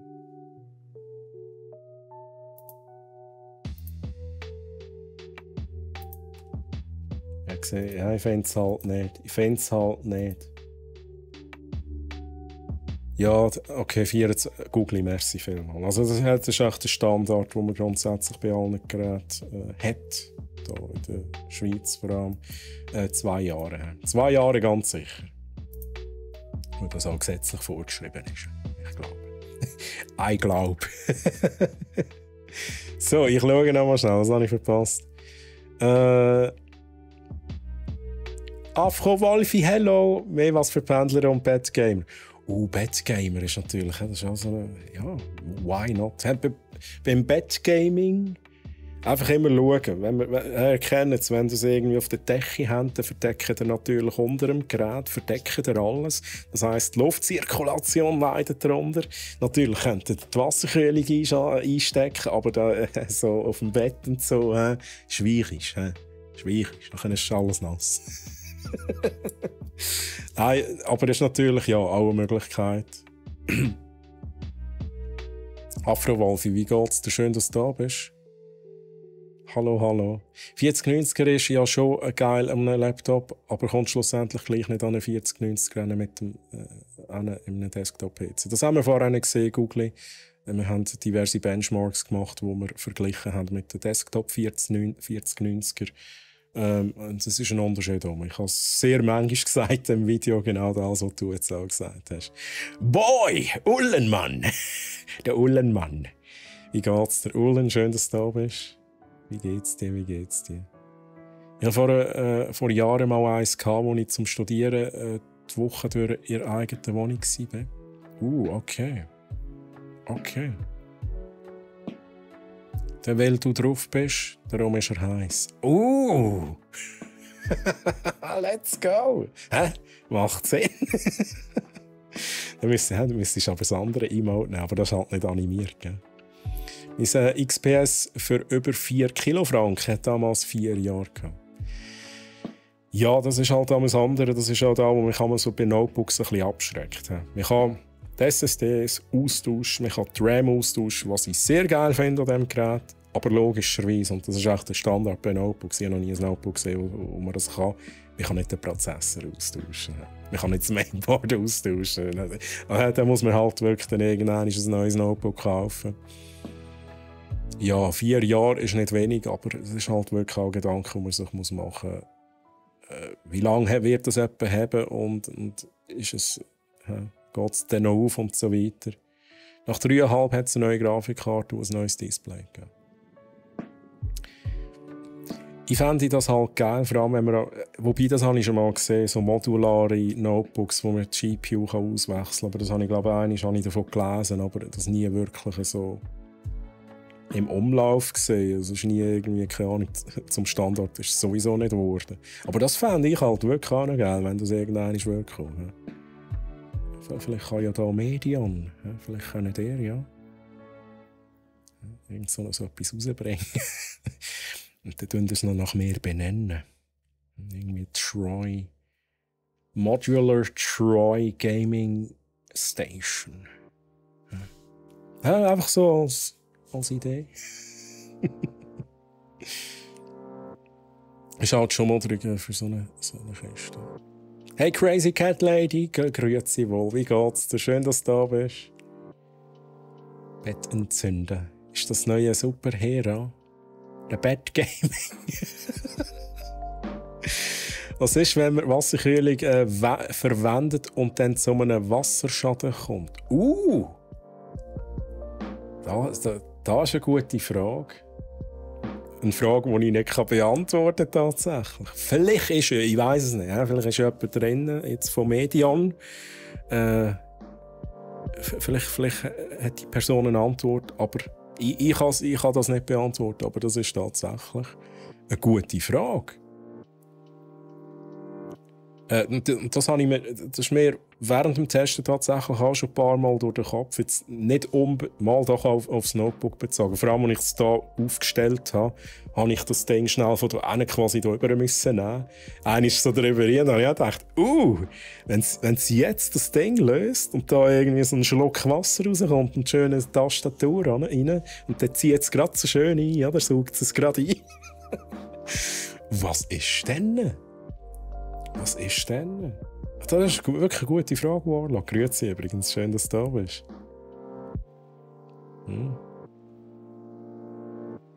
Ich habe so einen Laptop, Fenty-Unterlage fürs Bett. Nice. Profi. Ich sehe schon. Du hast es im Griff. Ich muss dann zusätzlich einen Lüfter kaufen, weil er zu heiß geworden ist, der Laptop. Aber das ist, glaube ich habe es, glaube auch schon gehabt, ich habe es jetzt aktuell nicht mehr. Aber das bringt zum Teil enorm viel tatsächlich. Also es ist auch nicht zu unterschätzen. Das ist genau das, was ich sage, wenn man es irgendwie auf dem Bett hat oder auf der Matratze oder am besten auf der Decke. Man verdeckt alles unten. Und da macht extrem viel aus. Und dann läuft das Gerät extrem heiß nachher, weil es eigentlich keine Luftzirkulation mehr anbringt. Gescheit. Und im Gegenteil, wenn man natürlich dann noch zusätzliche Lüfter macht, die quasi für mehr Luftzirkulation sorgen als normal, dann merkt man dort schon einen Unterschied. Ja. Aber das Geilste und am meisten Style hat halt immer so ein Ding. Let's go. Es geht endlich gut und der «Hey Ullen, ich kann mich nicht beklagen». Was heisst da eigentlich? Nein, ist alles gut. Ja. Du musst jetzt nicht schreiben, wieso. Aber freut mich natürlich. Alles chillig bei mir, alles chillig bei mir. Das XPS M170 hatte ich damals. Okay, das haben wir jetzt gerade nicht, aber XPS, ja, die Geräte sagen mir etwas. Von denen gibt es halt viel. 2005 circa. Und die 4 Jahre sind der Vorort am nächsten Arbeitstag. Okay. Troy, das Hammaren-Notebook. Habt ihr gehört, liebe Medien? Genau. So muss es heißen, mit Ausrufezeichen. Ausziehen? Wir ziehen jetzt gar nicht aus. Nein, pfui. Ich kann es zuerst abstellen, ja? Ich mache es jetzt nur für euch. Nur für euch, lieber Chat. Tue ich schnell Discord. Ich muss doch alles richtig machen, wahrscheinlich mache ich irgendetwas falsch. Nachher gibt es so eine Wasserfontäne da, quer durch meine Wohnung durch. Schnell gucken. Ich kann es halt nicht wirklich gut zeigen. Aber da, ich ziehe es schnell aus, nur für euch. Let's go. Haben wir Wassertropfen? Tatsächlich nicht. Also es ist nicht immer der Fall. Und ich habe es schon wieder eingesteckt. So, jetzt müsst ihr zufrieden sein. Ich tue da schnell wieder connecten, muss da schnell wieder einschalten. Let's go. Übrigens, jetzt sind wir hier recht lang hängen geblieben.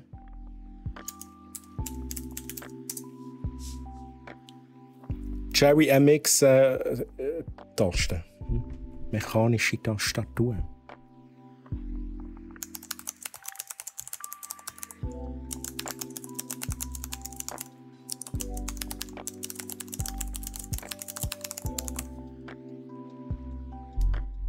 Let's go.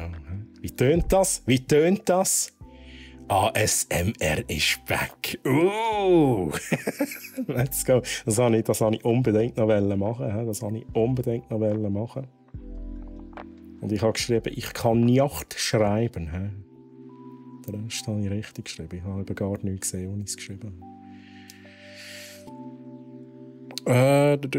Ich schaue, ich lese. Ist das Gerät, das du jetzt hast, versichert? Nur für den Fall, dass jetzt jemand bei dir einbricht, so einen maskierten Googli, und der klaut Fragen für einen Kollegen. Aha, der Kollege vom Googli, ja, den kennen wir auch. Das ist eine gute Frage. Da habe ich mich natürlich nicht erkundigt. Ja, müsste theoretisch irgendwie versichert sein. Ich weiss es nicht. Aber bitte kommt nicht vorbei, klaut mir nicht brecht schon gar nicht ein. Tut es nicht. Keine gute Idee. Ich würde sagen, hast du verloren. So ein Laptop ist nie länger als 10 Minuten auf dem Bett. If you know. Ullen, I know what you mean. Du musst jetzt nicht weiter kommentieren. Wie viele Punkte hat er im 3D-Mark erreicht? Ich tue da euch nochmal schnell diesen hier reinschicken. Aber wir können auch gerne nochmal schnell gucken gehen. Ja, jetzt muss ich. Ist der Knopf gewesen? 3D-Mark. Einfach nochmal schnell zur Erklärung. Wir schauen uns schnell Comparison an von TimeSpy Extreme. Ihr seht es hoffentlich. Ich sehe gerade meine eigene Vorschau nicht. Moment. Wo ist denn meine Vorschau hin? Hey. Moment.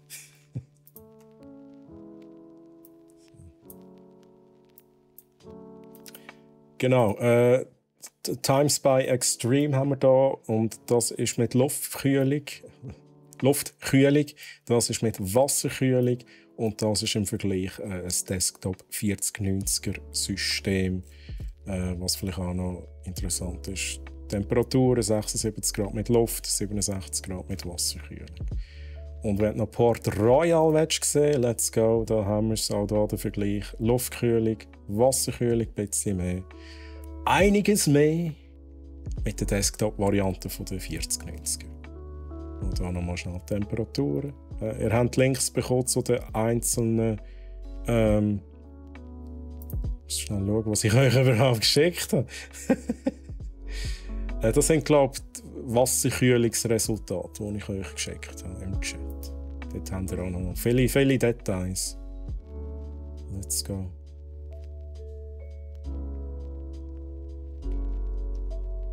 Das war der richtige Knopf. Ja, let's go.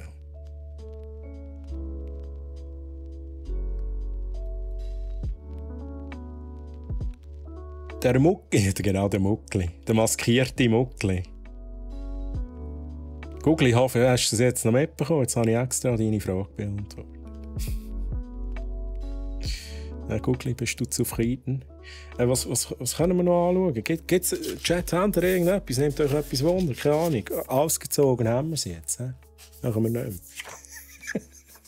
Und wir machen es ganz sicher nicht, während es läuft. Muss man schnell schauen, was ich da für Notizen habe. Ich glaube, wir haben alles gemacht. Fällt mir gerade nichts mehr ein.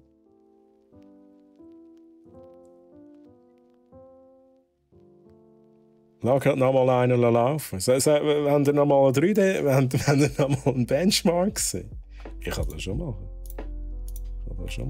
Wenn ihr das wollt. Wenn ihr nicht glaubt, dass ich das hier auf dem Gerät getestet habe. Aha, du! Okay, alles klar. Alles klar.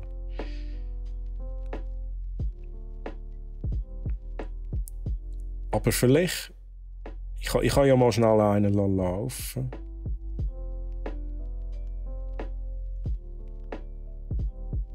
Was ich machen könnte, ist, ich könnte schnell Firmmark einschalten. Ich kann euch schnell zeigen, wie laut das Ding... Also, ihr habt vorher eine Dezibelzahlen gesehen. Ich kann euch sonst noch mal einfach das Geräusch per Mikrofon reingeben, ASMR so quasi. Ohne Luft, ohne Wasserkühlung zuerst mal. Dann hören wir mal den Düsen-Chat. Das ist ganz normal, das ist halt Gaming-Notebooks, die warm werden, die lüften dann halt. Ich kann natürlich schnell den Firmmark ein bisschen laufen lassen. Schnell schauen, wo ich den habe. Firmmark kann ich den installieren. Ja. Machen wir schnell ein bisschen Lüfter ASMR.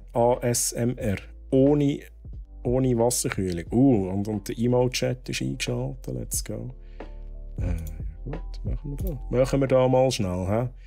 Ihr kennt es, Firmmark. Da kann man das System auslasten. Ich gehe da mal mit dem Mikrofon ein bisschen hier rüber.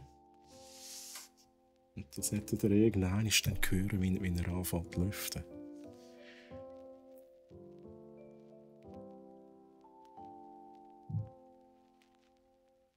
Ja, Urlen, es ist... Ja, also man kann es für alles brauchen, aber es ist halt einfach... Die Hardware ist halt schon Gaming-Hardware.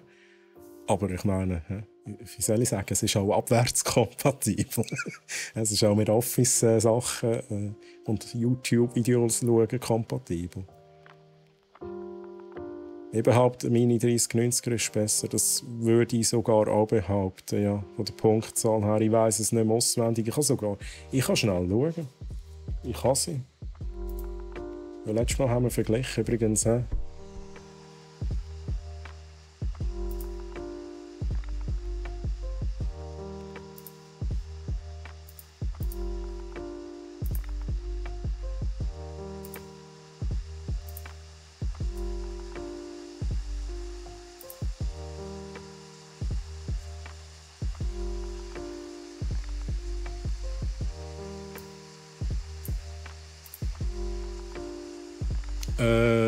Ich muss schnell schauen.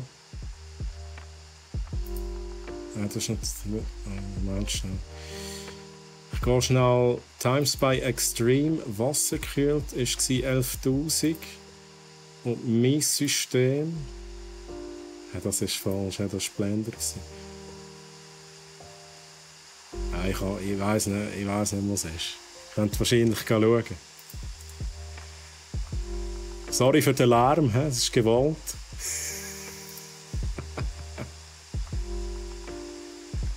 Ja, nein, wo ist es? Ich bin nicht eingeloggt. Okay, ja, ist jetzt halt schwierig. Schwierig. Theoretisch könnte ich schon schnell schauen. Ich bin mir aber ziemlich sicher, dass 3090er besser performt. Ich gehe jetzt nicht schauen, Chat. Ist jetzt wahrscheinlich, ist einfach so. Deal with it. Ich lese schnell Chat. Ihr hört es? Ihr hört es schon, oder? Oder wird das alles rausgefiltert?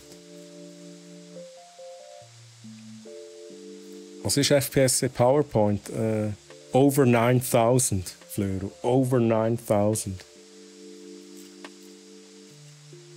Wir haben es wieder wie mal schätzen.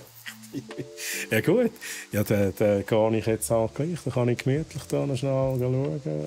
Benchmarks. 3D Mark.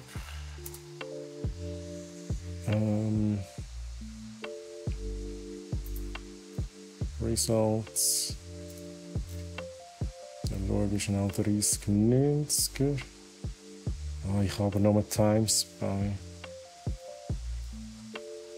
Ja, fail, ich kann es nicht zeigen. Ich kann es nicht zeigen, weil ich halt nicht Times by Extreme laufen.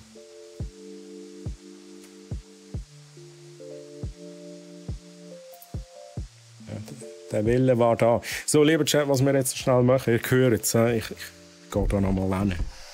Ihr hört es. Und jetzt schalte ich. Gut, jetzt müsst ihr das vielleicht noch sehen. Ich schalte schnell die Wasserkühlung ein. Und übrigens, ein 80 Grad GPU, 77 Grad CPU. Schalten wir schnell die Wasserkühlung ein, connecten.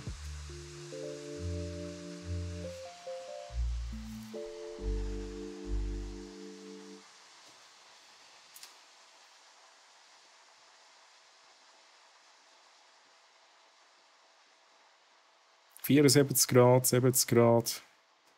Die CPU geht extrem ab. Also wir sind schon auf 66 Grad CPU. Es wird immer leisiger. Okay, es geht wieder ein bisschen rauf. Aber sehr viel angenehmer. He? Sehr viel angenehmer tatsächlich.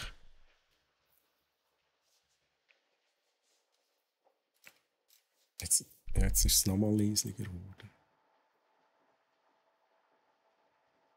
Brennt das Ding nach 40 Minuten? Ja, in den Hyperraum fliegt es dann, genau.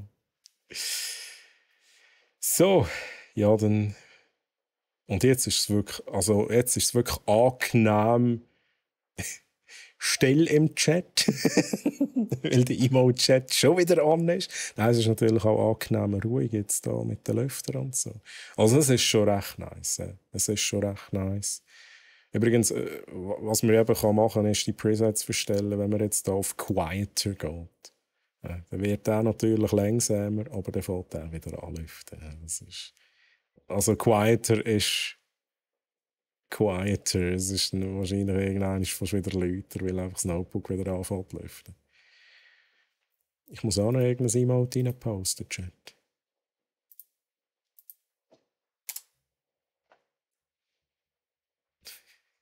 Oh, Musik. Musik!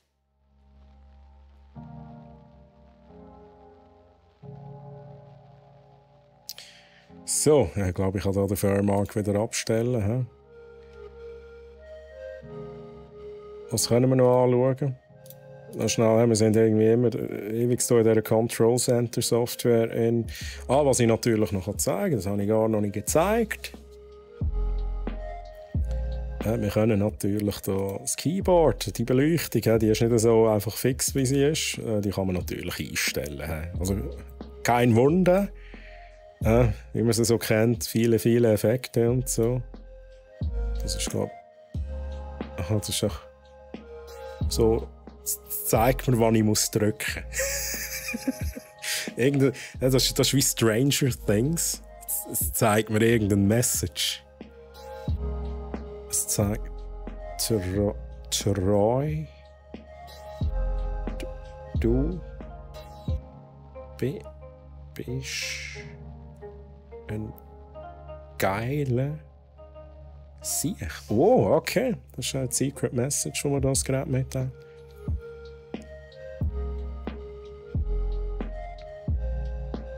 Jetzt kommt Enki rein und dann kann ich... hast jetzt gerade noch schnell etwas können schreiben, oder? Ja, Chat ist da, wieder auch Emo-Chat am reinmachen. Enki, ja, schön, dass du da bist. Wie geht's dir? Wie geht's dir? Treu erzähl ich Sachen. Sehr gut. Ja. Mal, das ist wirklich gestanden, Enki. Das ist sicher ein Medium, wo man das jetzt übermittelt hat. Nein, wir haben hier diese Sachen, ich kann es da schnell ein bisschen durchgehen. So. Ja, aber wir kennen es von jensten Tastaturen, die das so ähnlich auch können. Natürlich, wenn Musik läuft, es läuft jetzt gerade keine Musik. Gaming Mode. Der Gaming Mode Chat, das ist ganz wichtig. Den wisst ihr, wo ihr müsst drücken. Gaming Mode, den wisst ihr, WASD. Das, Profis brauchen das, dann wissen sie immer, oh shit, da muss ich drücken. Und auch da. Braucht man als Gamer diese Taste wirklich? I don't think so. Oder gibt's Leute, die eher mit viel Tasten gamen als mit WASD? Es gibt eben schon so Leute, oder? Was haben wir noch? Ja, Brightness. Man kann Brightness noch ein bisschen einstellen. Wir gehen da schnell auf... Haben wir da was da? Machen wir da so ein bisschen nervös und so. He? Speed. Ja, nervös und so. Was haben wir noch? Man kann natürlich im User-Mode kann man da jede Taste selber definieren. He? Nice. Night. Ich bin mir nicht sicher. Colorful Night Keyboard Backlight. Die Lightbar kann man auch einstellen. Die Lightbar ist übrigens da, wo ihr hier hinten habt. Das geht da auch hinten eine Store. Jetzt muss ich schauen, dass ich die Wasserkühlung aus Versehen nicht ausstecke. Welcome back übrigens, lieber Chat. Ihr dürft wieder schreiben. Da kann ich es zeigen. Ich stecke es sicher noch aus, oder? Es passiert sicher noch live on stream. Das ist übrigens die Beleuchtung, die man noch einstellen kann. Wenn wir so blau machen, let's go.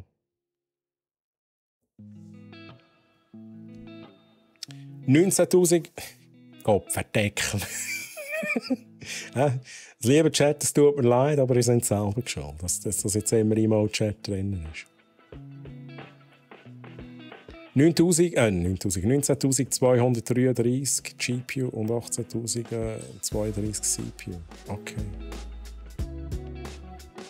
Aber ich muss auch mal auf meinem System, auf meinem privaten System, den Benchmark machen. So, Chat. Aber wenn wir jetzt nur noch E-Mail-Chat haben, da wird ja nichts. Da können wir ja nicht mehr kommunizieren miteinander. Ja, vielleicht schon. Mit E-Mails kann man auch kommunizieren. Jetzt noch, das macht mich nervös, ich muss das rausnehmen. Mach mich nervös. So, let's go.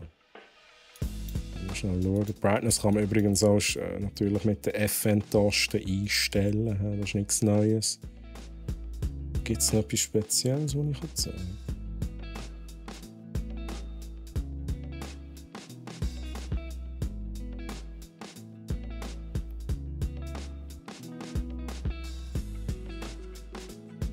Ich sehe gerade, ich habe Sons of the Forest installiert auf dem Gerät.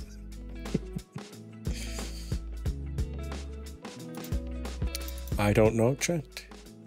Versuchen wir mit Emotes mitzuteilen, was ihr noch wissen wollt.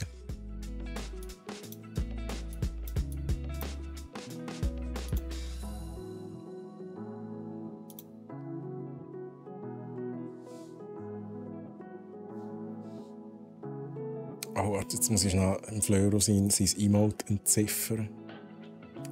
Was könnte der Flöru meinen damit? Weihnachten. Weihnachten, Geschenkli. Give away.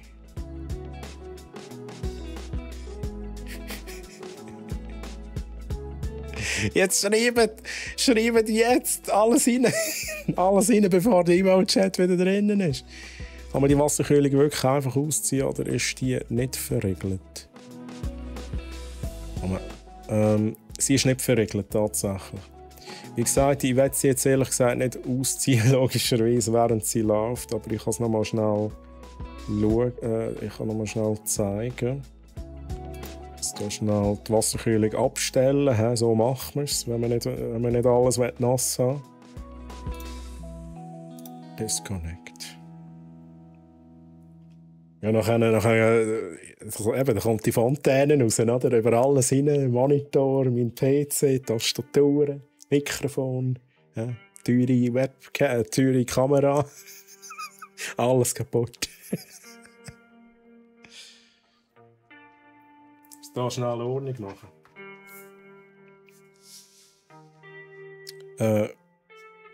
Also übrigens, ich kann mit dem Knöpfchen noch mal ausschalten zur Sicherheit. Jetzt muss ich da schnell schauen.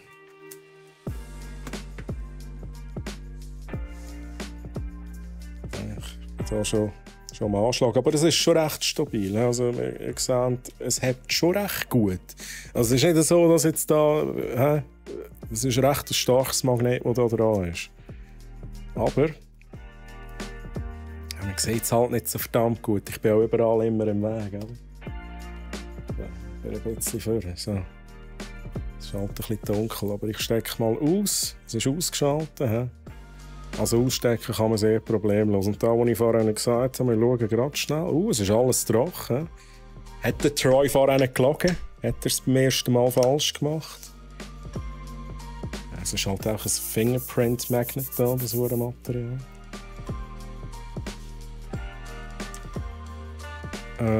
Ja, jetzt ist ein bisschen ein paar Tröpfchen, aber damit ihr seht, wie stark das Magnet ist. Also wir sollten es eigentlich nicht machen.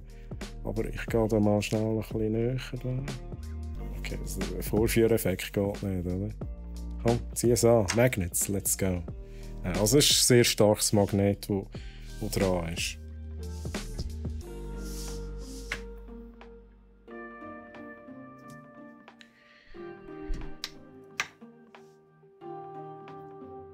Spielen wir noch eine Runde Sons of the Forest auf dem Ding. Jetzt ist fast ein bisschen spät.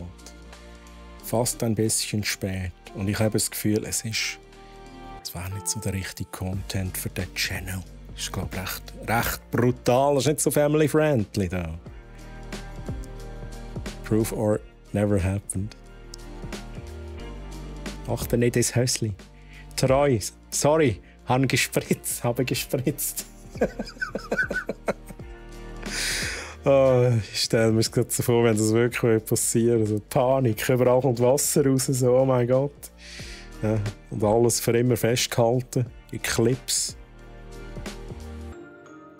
Ja, Flöru, da kann man schon. Also, go for it. Ich mache es jetzt nicht, aber da, du siehst es. Ja, so, da. So, nie. Bis da kann man aufmachen. Ja. Kann man aufmachen. Dann nimmt man den Kaffee. Ein bisschen Koffein und so. Für mehr FPS. Ich würde es nicht empfehlen. Sie empfehlen auch destilliertes Wasser. Einfach allgemein ist ja auch so bei den Wasserkühlungen. Destilliertes Wasser ist besser. Keine Kalkablagerungen, keine Kaffeeablagerungen oder so.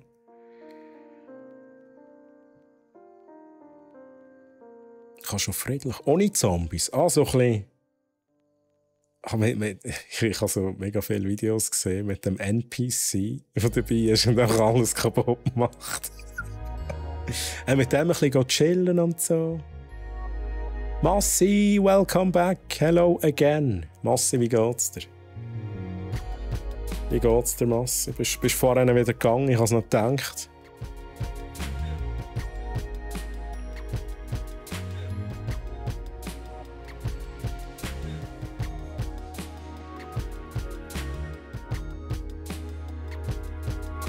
Ja, aber wenn ich sie kaputt mache, Flöre, und wenn ich die Kiste kaputt mache, dann kann ich sie ja nicht dem Massi schenken. Nachher. Weiss nicht.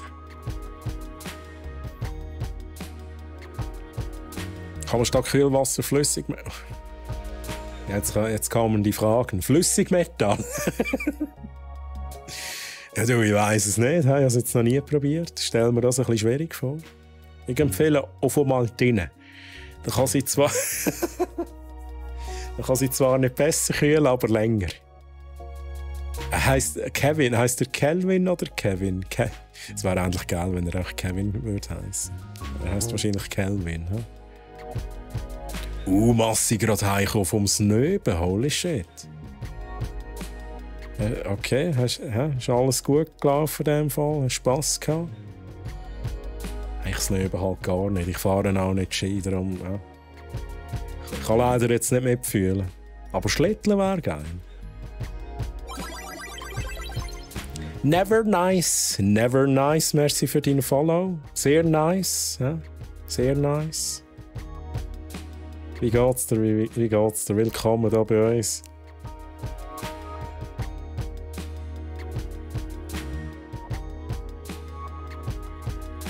Ich kann sie den massiven Witze aufstellen. Bei den Bergen am schönen Wetter geniessen. Ui. Kelvin, okay. Alles tipptopp. Tipptopp. Massi. Ganz wichtig. Nochmal für alle. Ich habe es schon mal gesagt, schon zweimal gesagt. Auf Discord findet aktuell ein Giveaway statt. Auf Discord.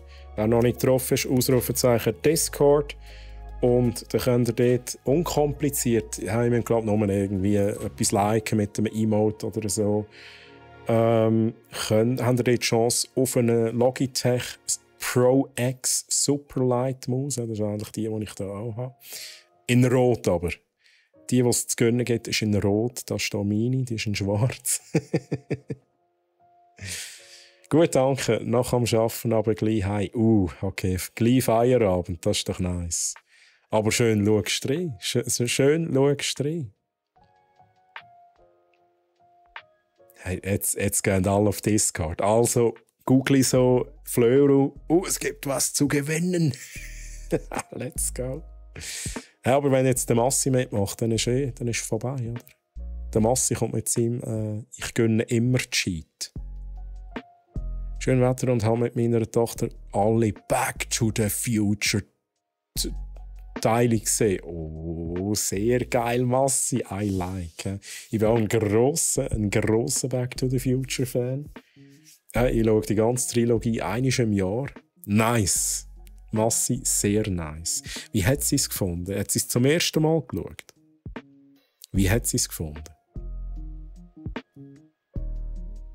Von denen hast du 2. Wieso brauchst du denn 2, Google? Also, ich habe 2 verschiedene, weißt du, ich mache das eben so. Ja. Dann kann ich. Dann kann ich. Das ist wirklich gut. Das ist Straub. Jetzt steuere ich gerade beide Systeme miteinander. Ja, da kannst du mit jedem Finger kannst klicken. Jetzt schaue ich OBS nicht das für sie jetzt so machen, Mann. Massi, also du darfst natürlich. Also ich glaube, es steht nie, Massi darf nicht mitmachen, oder?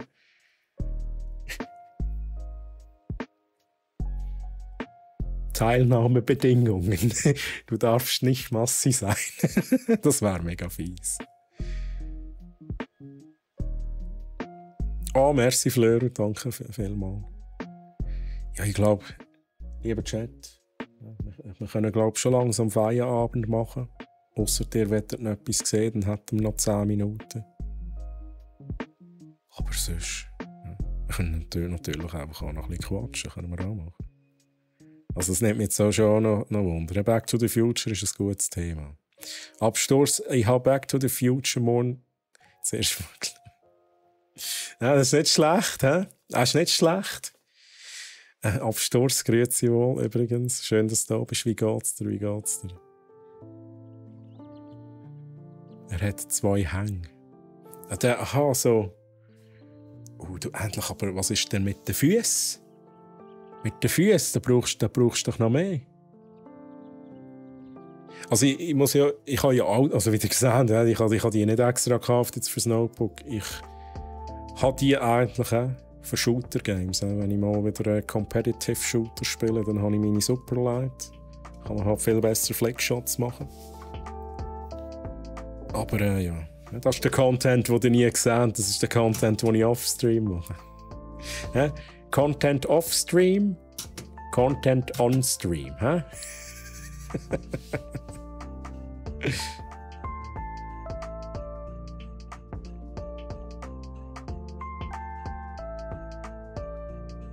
Zweijährig und letzte habe ich eine neue geholt und ich habe 2 PCs. Ach so. Ich wünsche allen viel Glück. Ist mir aber zu klein. Aber die Link-Maus ist super. Die da, das ist die G502. Medion, I'm so sorry, dass wir jetzt da noch Logitech drin haben. Ist jetzt halt einfach so, deal with it. G502X finde ich auch nice. Also allgemein, es muss nicht einmal die X-Variante sein, es kann auch die frühere Variante sein, die ich auch hatte. Die sind wirklich sehr nice. Haben für mich genug Knöpfe, sehr komfortabel. Das stimmt, die ist viel kleiner. Sie ist halt einfach, sie ist halt super light, oder? Das ist halt schon der grosse Vorteil. Und es ist halt schon nice. Ja. Ja, sie hat es cool gefunden. Vor allem Teil 1 und Teil 2 kommst du eben als Noob nicht so draus. Und Teil 3 hat sie auch wieder cool gefunden. Also ich finde, die ganze Trilogie ist ein Meisterwerk. Ich habe es schon mal gesagt, bitte könnt das nie neu verfilmen. Das wollen sie aber auch gar nicht. Es ist mega. Es ist einfach geil, die ganze Trilogie. Schraub das Ding mal auf und zeig das Innenleben. Schau das VOD, Google. Habe ich schon gemacht. Gucken Sie das VOD, Mann. Ich bin eben allein mit der Tochter in der Skiferien. Kann man das schon auch nur auf eine Farbe stellen? Das ist doch eine gute Frage. Müsste ich gehen. Wir gehen schnell in die Light Settings, Keyboard Backlight. Ich glaube, das wäre einfach da. Ja, let's go. Einfarbig, Wunschfarbe. Hast du eine Wunschfarbe? Er hat es gefragt. Wolfi, hast du eine Wunschfarbe? Google spielt nur Point-to-Click-Shoot. Sehr gut. Spielst du ja nie mit uns? Ja, mit dir spiele ich sicher nicht Google, vergiss das. Ja, also ich muss ganz ehrlich sein, die aktuellen Shooter, ich bin halt wirklich nicht mehr so dabei. Ich war halt früher vor allem dort dabei gewesen. CS-Zeiten und so. Also ich behaupte jetzt nicht, dass ich Counter-Strike noch könnte. Nein, wahrscheinlich, da würde ich auch nicht mehr töpfen. Aber ich würde wahrscheinlich relativ schnell reinkommen. Aber ich wette ehrlich gesagt gleichzeitig auch, es würde mich eben zu festpacken. Ich würde zu viel Zeit damit verbringen, nach einem Shooter zu spielen. Das ist wirklich, ich mache das gewollt nicht. Das ist nicht, weil ich nicht mit euch zusammenspielen will. Also ich bevorzuge das Medion Eraser Beast X40. Ich kann schon Massi die Maus schicken und ja, wenn es so ist, also gut. Hey Massi, dann tun wir schnell täuscheln. Ja, Back to the Future ist nice. Eagle, nein, das Laptop ist definitiv nicht wasserdicht. He? Wir haben Pink. Oh, jetzt muss ich da noch schnell gucken. Oh, das ist ja Pink. So, ist das ein Pink?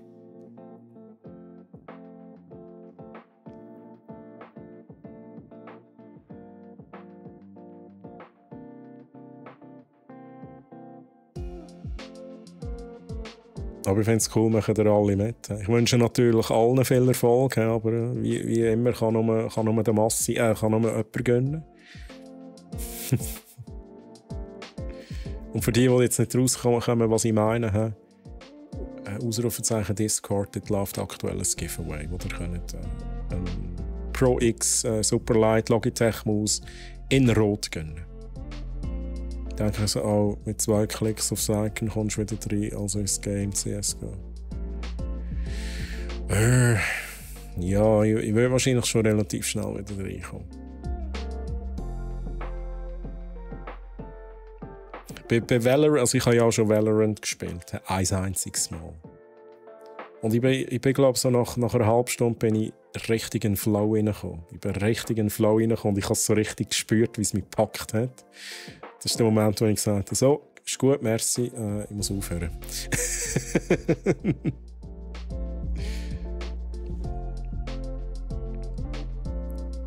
Nein, Google, ich finde es wirklich nicht schlecht. Das ist true. Ich finde es erstaunlich. Ich habe immer gedacht, hey, das ist irgendwie zu verspielt, aber es hat mich eben, wie gesagt, in dieser kurzen Zeit, als ich so ein bisschen gespielt habe, hat es mich mega gepackt. Ich komme zwar immer, hey, ich habe keine Ahnung, das ist halt, sind halt so viele Sachen, muss die ganzen Operators halt zuerst mal kennenlernen und so, aber es ist eben schon nice. Pini, hi Pini, wie geht's dir? Schön, dass du da bist. Pini, wir haben uns ein Gaming-Notebook angeschaut mit Wasserkühlung. Ja. Externe Wasserkühlung, das Ding ist wassergekühlt. Nice, oder? Pini, hast du gerade noch eine Frage? Weil ich muss schon gleich Feierabend machen. Ja. Oder hat sonst noch irgendjemand eine Frage, etwas, was wir schnell anschauen können, was wir schnell testen können? Bitte nichts zu Aufwendiges.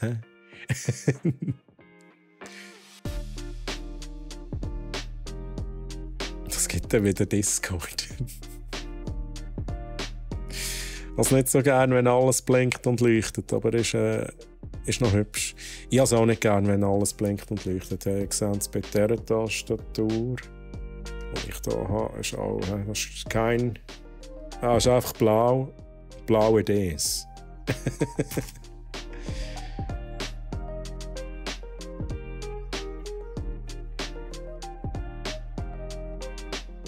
Nein, Massi, du darfst nicht am Giveaway teilnehmen.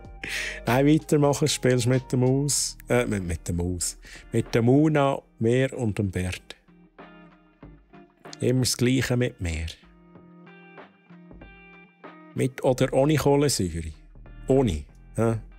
Ohne Kohlensäure. Ohne Blöterli. Was kostet das Teil? 4199.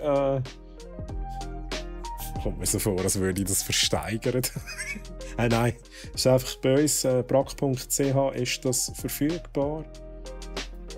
Hier ist der Link nochmal und die Wasserkühlung wäre auch vorbestellbar für die, die das Ding jetzt direkt kaufen natürlich.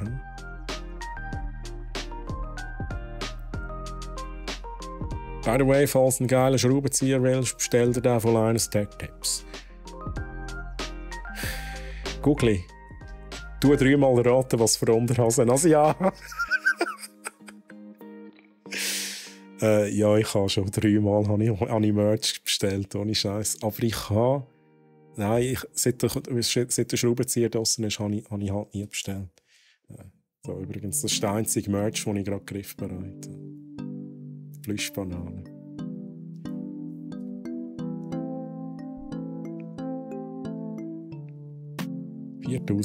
Genau, ein paar zerquetschte. Braune Unterhose. Nein, natürlich habe ich Median-Unterhosen angeschaut. Was ist Median-Unterhose? Gibt es Merch von Median? Ich weiss es gar nicht.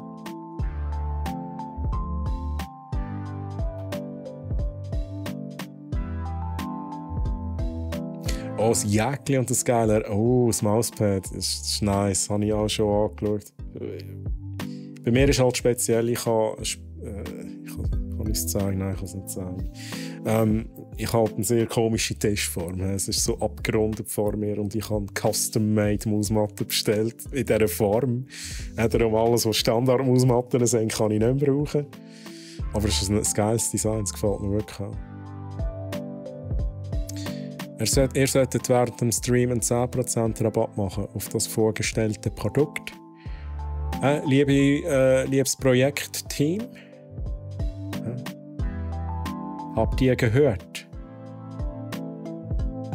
Ich kann das nicht steuern, leider. Ich kann es nicht steuern. Ich würde es sofort machen, gell? Wenn ich das könnte. Würde ich sagen, ja, easy, Mann, da kommen wir verschenken. Alle bekommen eins gratis, oder? Nein, ja, es war schon cool, aber je nachdem auch nicht so einfach. Aber ich gebe es mal weiter. Ich gebe das Feedback natürlich gerne weiter. Auch Unterhosen mit LEDs, das wäre doch auch RGB-Unterhosen, das wäre doch etwas. Zeigt die Unterschiede, zeigen sicher nicht die Unterhosen.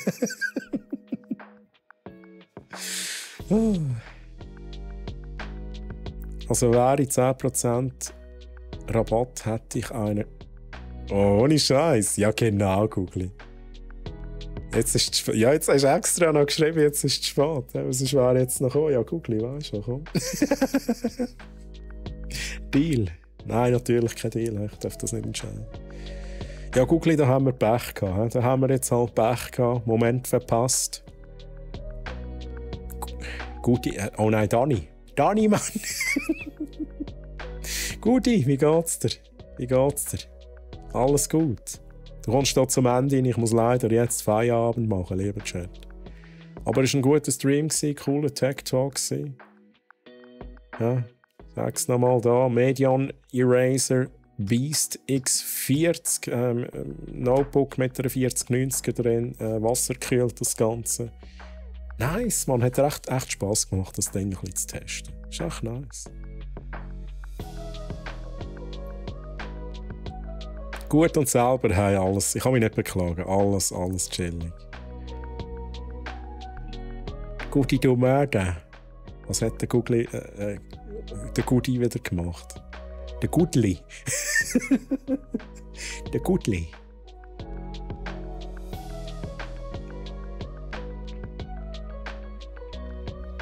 So.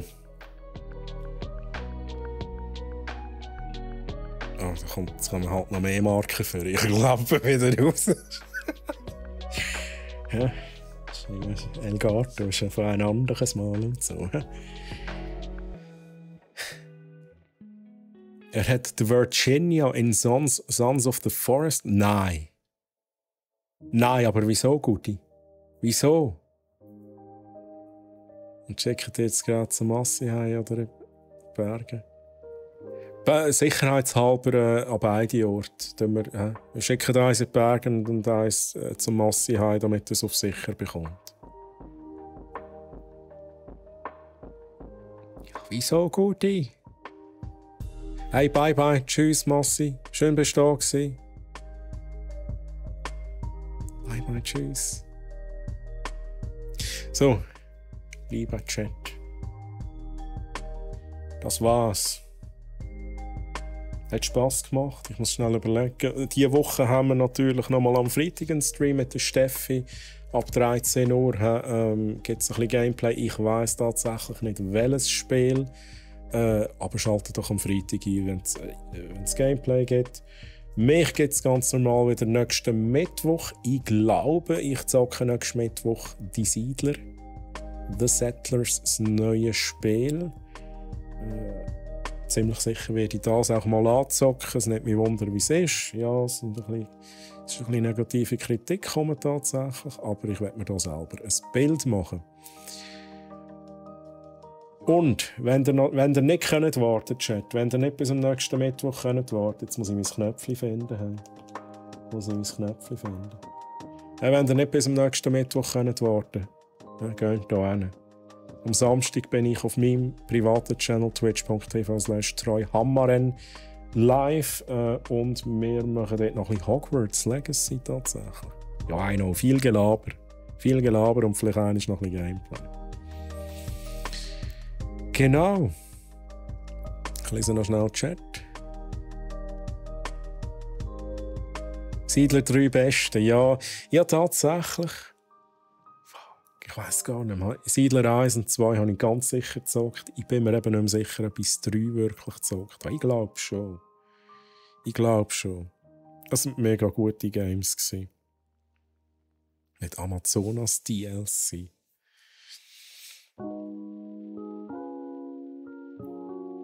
Genau, lieber Chat, schön sind ihr dabei gewesen. Was ist das da? Schön sind ihr dabei gewesen. Hat mega Spass gemacht, die zweite Ausgabe von Troy's Tech Talk. Echt nice. Schön sind ihr dabei gewesen. Ich wünsche euch noch einen ganz schönen Abend. Wie gesagt, Freitag Steffi. Ich wünsche euch noch eine schöne Restwoche. Ich würde mich freuen, euch wieder zu lesen, euch wieder zu sehen. Und bis zum nächsten Mal. Tschüss zusammen. Bye bye. Ade. Es ist nichts passiert. Ich habe aufs Knöpfchen gedrückt und es ist nichts passiert. Jetzt muss ich halt weitermachen. Ade.